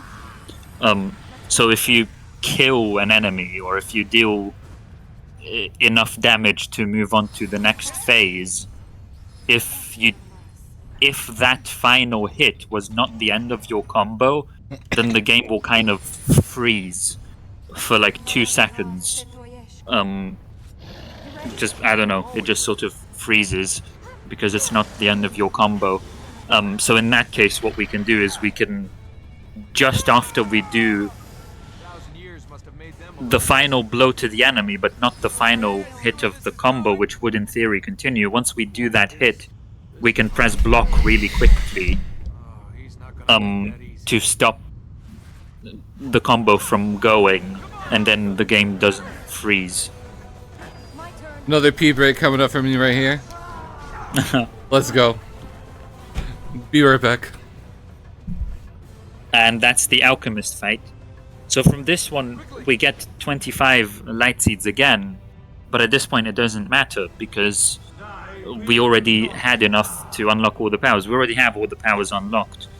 And one question that you might ask is, well, hang on, if you get 25 light seeds from this, and you already have all the powers unlocked, and you need light seeds to unlock all the powers, then why didn't you do this before you unlocked all the powers? Surely that would have been more efficient, because you get 25 light seeds for free.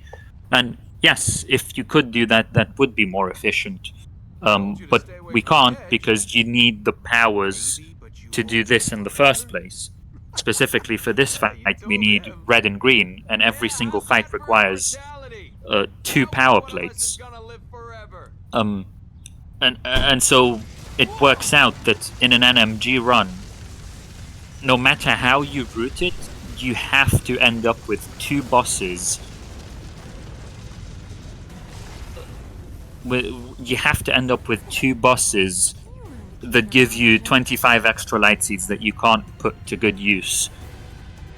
Let's get down from here. Yeah. However, that's not true for any percent. And the reason why that's not true for any percent is because we can do the warrior without any plates at all in any percent. You'll see it in the New Game Plus run tomorrow as well. And so in any percent, we only leave 1 boss after the final plate purchase. And that effectively means that in any percent we collect 25 fewer light seeds. Alright, it's warp glitch coming out here. Not glitch, skip. Warp skip. Glitch. Glitch. I'll have to reject this run. Oh my god. Oh, good thing it's a bad run anyway.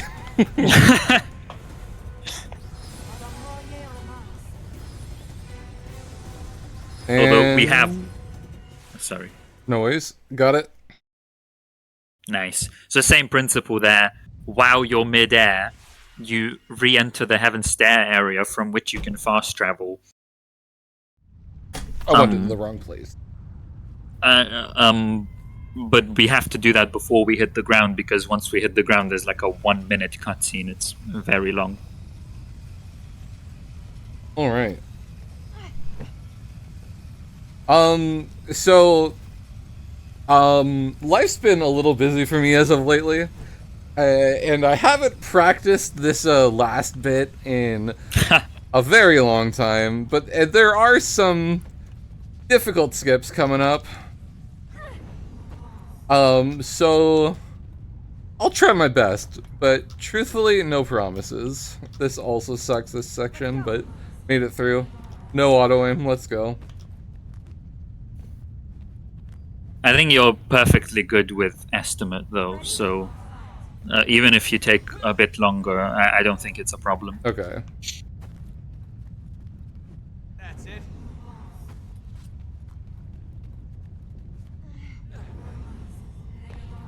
Yeah, there should be like 30 minutes left, I'd say. Maybe 40. Jump. Too easy. Although I was about to say that we've already talked about how at least 2 of your runs have either a major glitch or something that's potentially a major glitch but Yeah. hasn't been discussed, and they've been approved, so Darn it. I think you're safe. Yeah. There's a cutscene in the middle there that you can skip if you go to the left without touching the central platform. Ah, darn it. Oh well. This is the Tower of Ormaz. The fertile ground is at the top. If Ormaz It's- is a god, why It's does more he tricky than it sit? looks, Ormaz that one. doesn't care about Mhm. stone and wood. He doesn't seem to care about his people. And the reason why it's more tricky is precisely That's because fine. the auto Keep aim is saying so things like strong. that, and then you can make enemies of 2 gods. This devastation is more than the work of corruption. Why do I get the feeling of corruption? So this cutscene specifically is supposed to play in King's Gate, which is south of I here. think this could be his But because we haven't been there, it's just playing here for some reason. Citygate. Citygate, thank you. But yes, No. I think more precisely it plays anywhere in the whole City of Light area. Hmm. So it's kind of confusing. There's City of Light, the level, and then there's City of Light, the area. And City of Light, the level, is contained within the City of Light area. The City of Light area is the whole warrior area, which is City Gate, Tower of Have you finished? Ahriman, Tower of Ormaz, Queen's Tower. I swear all those towers are the same, man. And City of Light and Warrior's Fortress. It's like you don't really Can we have a ding for every time Smath says city? Pretty fast speech for someone who doesn't care about anything. We seem to be doing that quite a lot. There's Elika, there's City. True. Babylon. Keep the anger, princess. Stay alive. City. You can hit. Oh, that was weird. Okay. That was strange auto aim.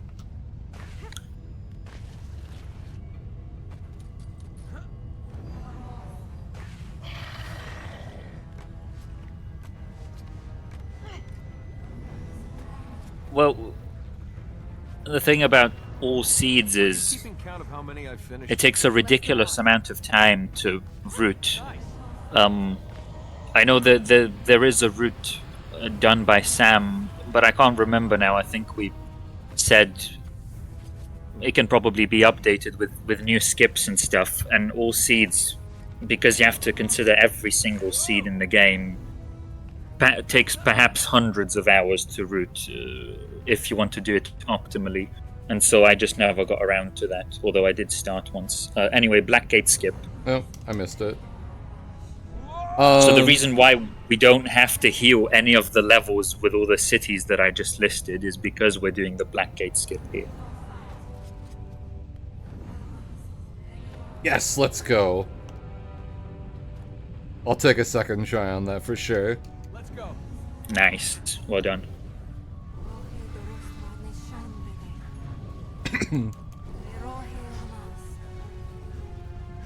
Yeah, we're gonna see the warrior for the first and the last time. Yep. Isn't that exciting? I kind of want to do all light seeds. It would mean I'd have to delve into some skips or some glitches, that is. But it might be worth it. All right, here's another. Oh, whoops.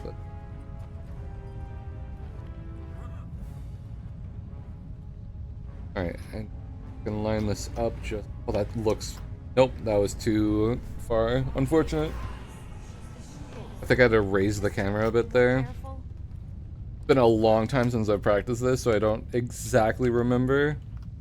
But... Yes!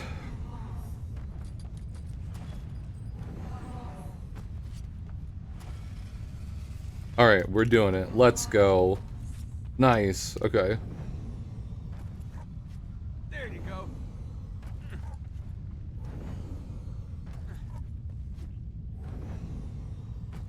Heck yes. Okay.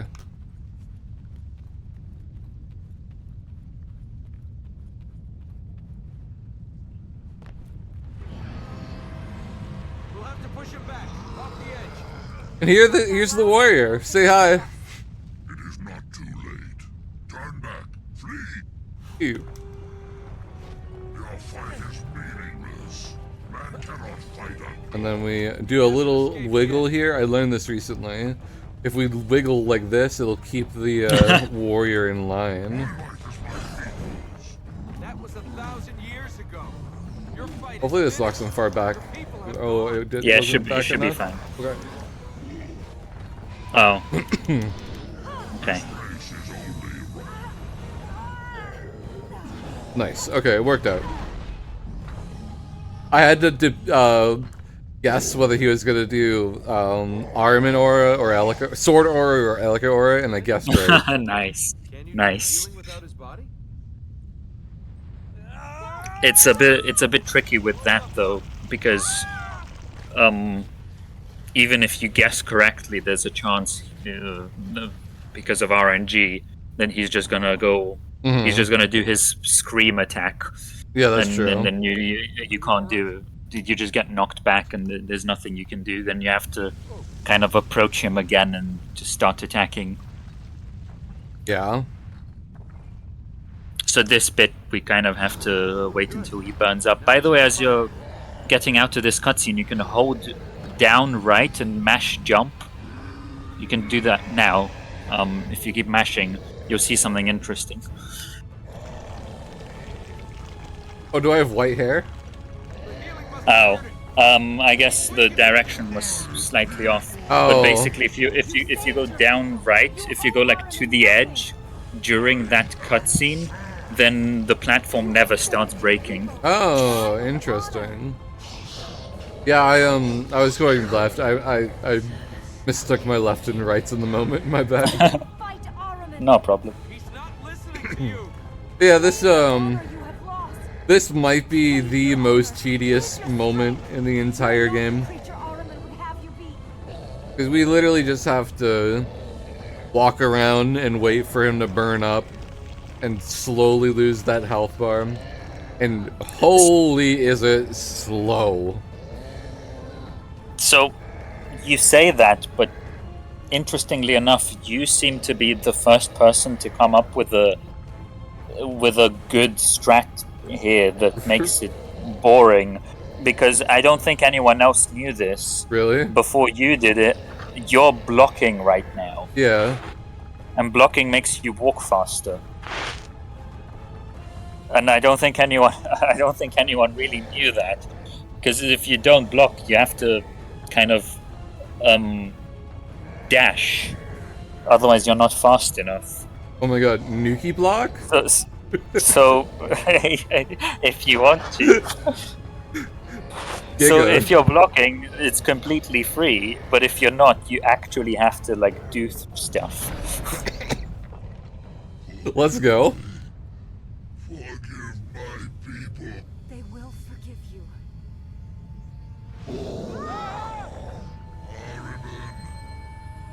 I mean, you can parry him over and over again, but you have to do that maybe 30 or 40 times. And you know, if you do 20 runs, let's say that's 20 times 40, you're doing 800 parries. What are the chances you're gonna mess one of those up? So if you're going for world record paced runs, I would recommend Told you not to hesitate. not doing that personally. But Mm-hmm. He tried to kill kill us, and we got lucky. Don't let our luck run out. Final walk section. Got away. So this walk, you can actually just quit the game and re-enter and load your autosave that just happened, and it skips the walk, but it's 1 second slower than just doing the walk. Oh, that sucks. Try to kill us. And as I said, in this replay, you don't have to move at all. Alright, I'll try that. Whoa, what? That was weird. Well, that wasn't my fault. I was talking about the replay, not the You're right. That was funny. Go. Unfortunately, we can't skip this last cut or this cutscene coming up here with a warp because the area just isn't cleared. It's not cleansed. There is a way to skip it by just jumping to the side, and then you can kind of grab that ledge and then just walk left around it. Oh. But actually, you just can't finish the game. Oh. And that's something that Brimstone, so the previous world record holder, discovered when he ran this in 2020 or so. He did a whole run where he didn't. Well, no one really knew at the time that you have to watch this cutscene. And then he just went to the temple at the end of the run, and it was just closed. So, we found out that you have to watch that cutscene. Otherwise, as far as the temple door is concerned, the warrior fight is just not complete. It doesn't get marked as complete until you watch that cutscene. Interesting. But in terms of skips, we can technically skip it. Just don't. You just shouldn't do that. But it's fine because it's also the shortest cutscene of those. No, a hunter ending cutscene you don't have to watch in order for it to count as completed. But I think for the hunter, there's just no NMG skip for it.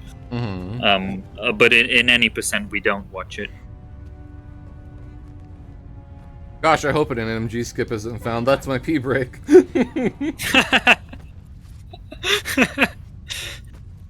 What? Excuse me, could you climb?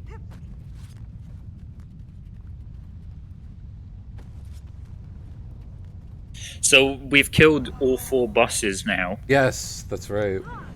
Which means we need to go back to the temple to continue into the final stages of the run. And so, if you're wondering why we're running to the concubine areas and not the temple, that's because the fastest way to get back to the temple is to fast travel. And you can only fast travel from a healed point. The earliest healed point is... what is that, Royal Spire? I think it's Royal Spire. Yeah, Royal Spire. And look as at opposed that. to Spire of Dreams. Yeah. It is open. Door's open. Whoosh.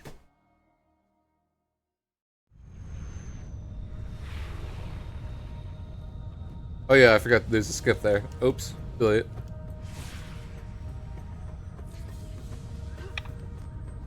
We call this Mental Realm, by the way. Because in T2T, the Two Thrones, you've got the Mental Realm at the end, and it looks kind of like this section, so we just called it Mental Realm here as well. It's like basically the same thing, right?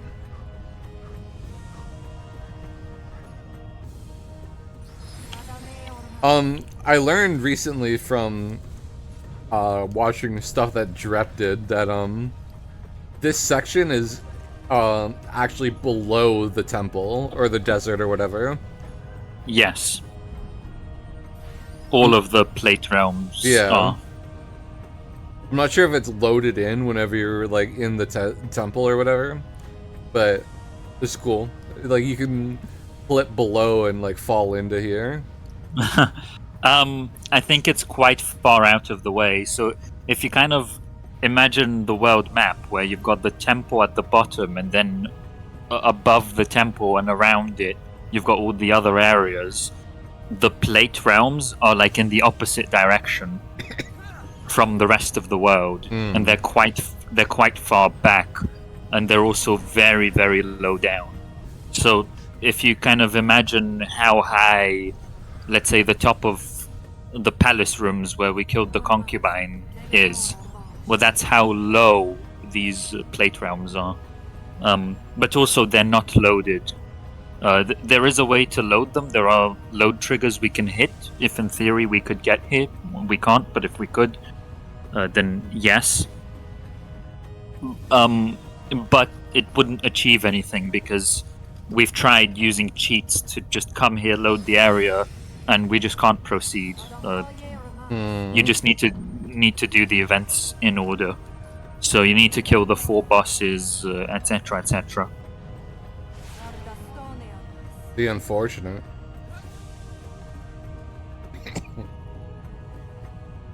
But here we are. This is like the final section of the game. We're coming to a close. Where if you're not ultra careful, you lose like a minute. Yeah. And it's so boring. It's so frustrating on a world record run. Yeah. This might be my least favorite area of the game. It hurts my eyes. Not specifically this, but you'll see. I forgive you. Also, this guy's voice, first of all, thick as fuck. the king is thick as heck. But his voice when he's in the state is tied to sound effects and not voices for some reason, which is why he's so quiet. Did you confirm that it's sound effects? I did. Here, we can confirm it here. I think that's the only voice that's tied to sound effects. Yeah, he's louder.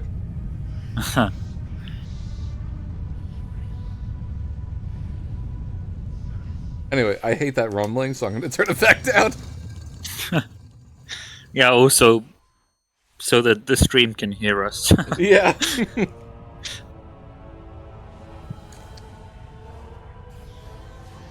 I once saw a glitch in this area that there exists a clip somewhere from Sam's run where when he healed the fertile grounds it produced this awful noise. It was like Ahriman burping or something. But it was like a mega burp. That's insane.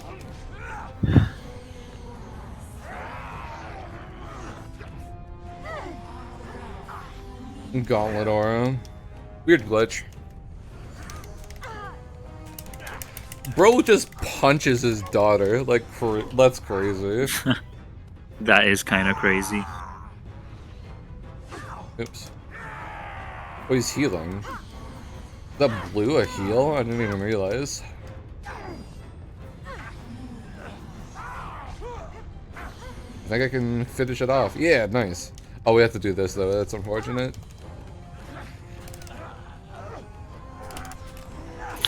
He punches her like directly in her face as Yeah. well.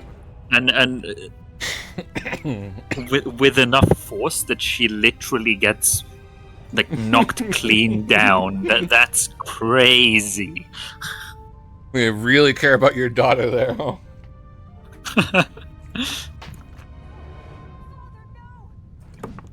Yeah, nose punches could kill, especially if the punch is strong enough to knock you to the ground. Mm-hmm.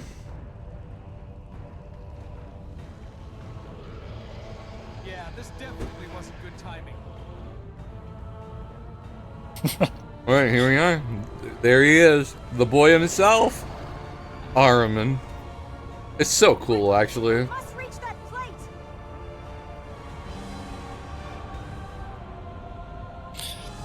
And this is the section that every runner of this game hates. Yep. It's at the end of the run, and you've got these vines, and the trouble about the vines, I explained this once before, but you can see it more clearly here. In order to move on the vines quickly, you have to mash jump. Because So if you're near the edge of a vine and you want to wall run from it, you hold a direction and you press jump, and then the prince kind of very quickly approaches the edge and jumps. But that means that we can also use that in the middle of the vine to our advantage.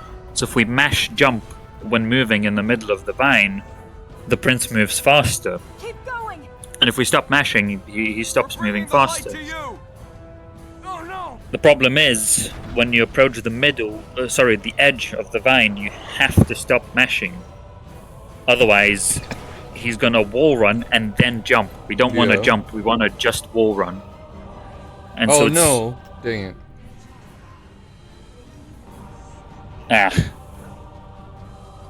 And it's really tricky, especially because it can be hard to tell where the vine ends exactly.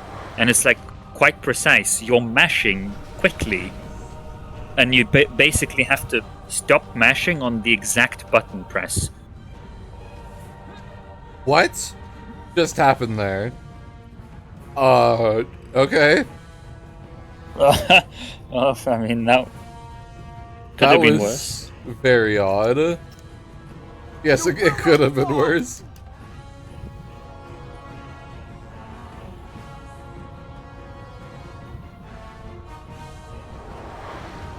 I've got Cool. you. Yeah, I almost went for an extra button press on that last one there. Yeah. And so, yeah, what Vin is saying is correct. You can buffer. Yes. You can buffer a wall run long before you get to the edge of the vine. But if you could do that consistently, that wouldn't even be a problem. The problem is, you simply don't know if you have a wall run buffered until you go to the edge of the vine and try it. And because you don't know that, you really do have to keep on mashing until you're at the very, very edge. But this basically means that if you do one extra button press, just one, you die. If you do one fewer button presses, there are two things that could happen. One is he still wall runs because you have a buffered wall run, or the other thing that could happen is he just stops because you don't have a buffered wall run. Yeah. And then you lose 1 second. So I guess it's not that big of a deal, but if you don't want to lose 1 second on every vine, you just have to stop mashing on the exact input. It's kind of crazy that such a casual mechanic is that difficult. Yeah. Honestly, silly. Keep going. I mean, it can't be an intended mechanic, right? Well, I think it's not intended for you to be mashing while you're moving on the vines. You're supposed to just move slowly and only press jump once you get to the edge. So I feel like that part's intended.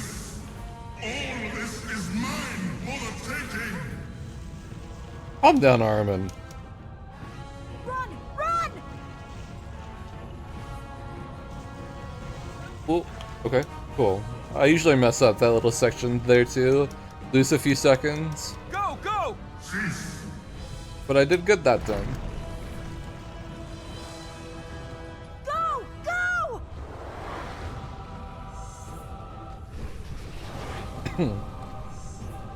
I think the way the mechanic works is intended, but the way we as speedrunners use it is not.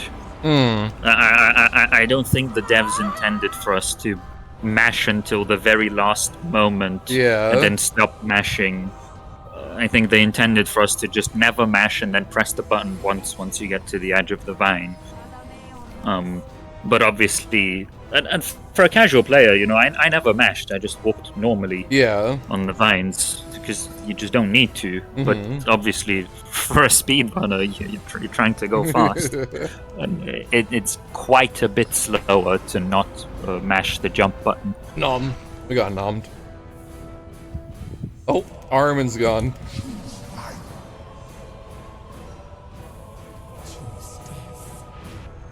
Oh, okay. Alright, that's like pretty much over. The hard part is over. In time, cheat sheet. Eraser really wants to sleep. So sorry, Vesti. We did it. It's about another 9 minutes. Alika?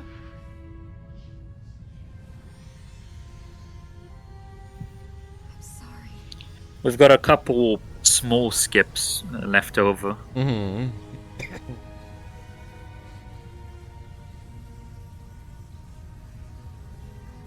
No!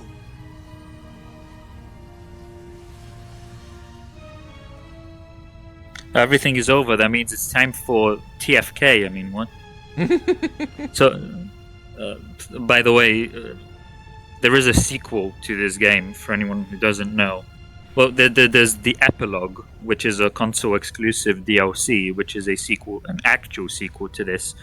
But there's also a sequel to the epilogue, which is Prince of Persia: The Fallen King, which GMP and I will be running on Sunday. And it's a Nintendo DS game. But it's although it's a sequel to this game, it's like a side story. It's like it takes place after the events of 2K8, and basically the prince just bumps into some kingdom that's I don't know. There's trouble. The king has fallen or whatever, and he just kind of helps the king do something. I don't know the story, even though I run the game. Is it canon? Is this game is 2K8 canon?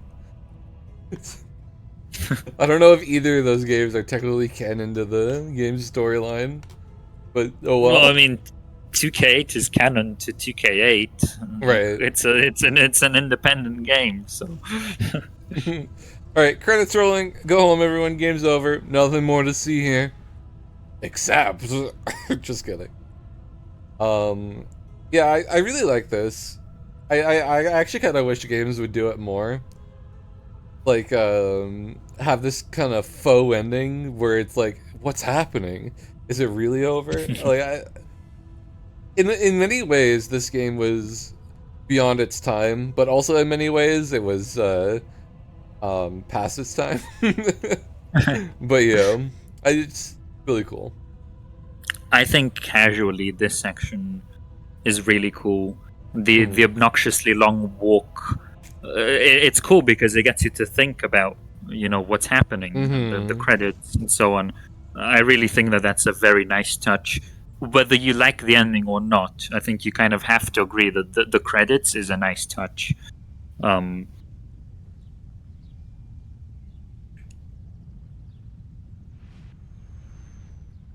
Absolute boredom. And we're just standing. Aren't you supposed to be dead, Elika? Yeah, we deleted the cutscene that's supposed to be playing.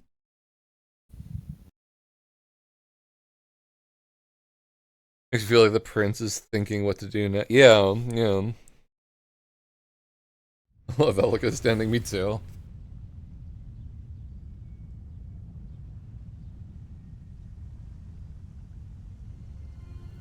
And, from a casual perspective, the fact that that corridor and this desert is... the fact that they're both obnoxiously big, I think it really adds to the story because it gets you to think more about what's happening. It doesn't rush things. But for a speed run, it's really annoying. Yeah, we're just holding forward for generations. If you're on like a world record paced run, you've got 9 minutes, and there's still, you can still lose time if you're not careful. We've already pondered this. Like we've been through this so many times. We already know. Yes. Yeah. What have you done to me that I've not done to you? I get it, Armin. Shut up. Yeah. Just give me world record.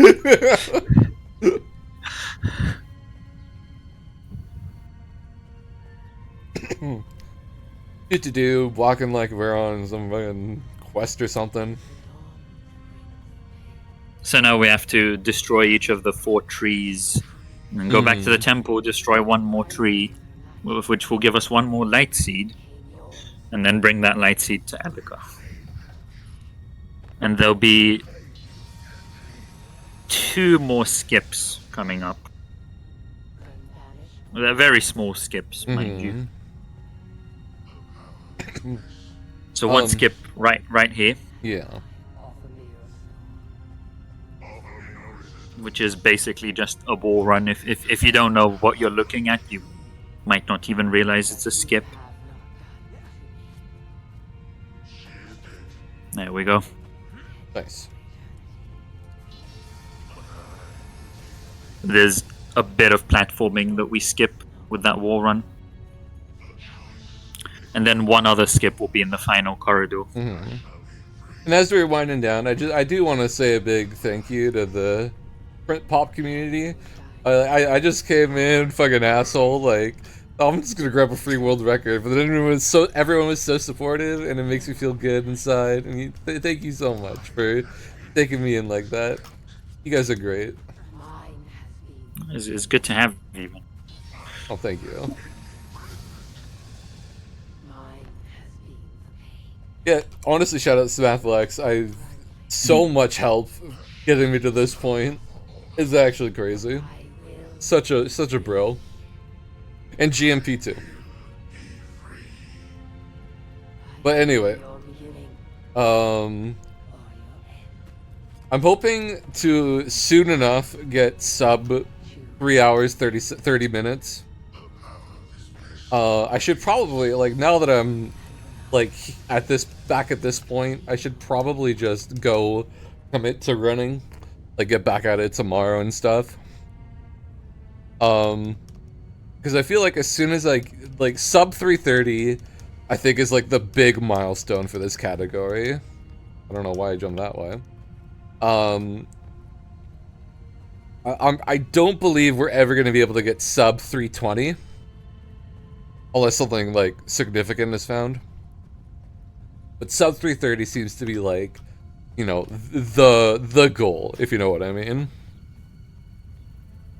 Yeah, I mean, sub 330 is certainly the biggest realistic goal right now. 320 seems... I'm sure it's possible, but it's... You'd probably need to invest a ridiculous amount of time into sort of finding new strats and practicing them and so on. But realistically, for a human right now, sub 330 is a good goal. Yeah. A walk skip coming up. Oh, I completely forgot to do it. Oh my god. I'm so sorry. Oh, I just completely forgot. Basically, you can do a wall run there to skip that walk section.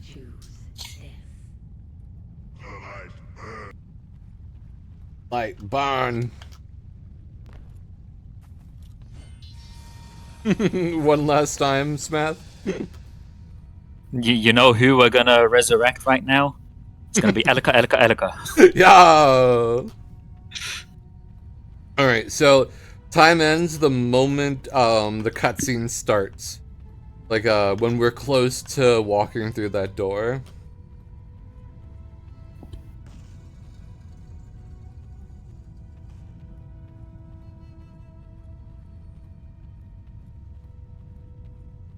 That will be right about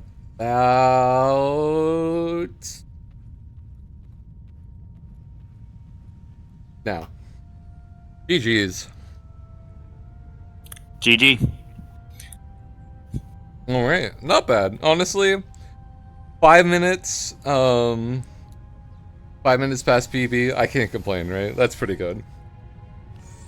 Yeah, and considering there was a crash, you know, even if we hadn't restarted the timer, so the timer did restart, but we'd add like 6 or 7 minutes, it would still be underestimate, so well done. Yeah, nice. Let's go. Alright, that's awesome. Thank you so much for letting me do this. Hey, congrats. Congrats. Such a good one. Thank you. I still think it should have been over like 9 minutes ago, but that's another story. Fair enough. Oh, thank you, everyone.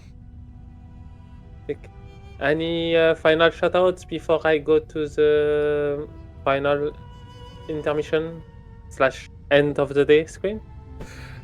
No, just I appreciate everyone here. Thank you so much. Yeah, thanks everyone for watching, and also thanks Nukie for the run. It was great fun joining and commentating, and also thanks for actually bothering to run this category, because no one had run it in a very long time, and obviously people in chat are saying they liked the run and I liked the run, so it's good to see this run back at PoPRuns after like 6 or 7 years. Yeah. And yeah, looking forward to continuing PoPRuns tomorrow, and I'll catch everyone tomorrow. Yeah. Have a good one. All right. Thank you. I'm gonna move you like in another voice channel. Bye bye. So I can conclude. So yeah, thanks a lot.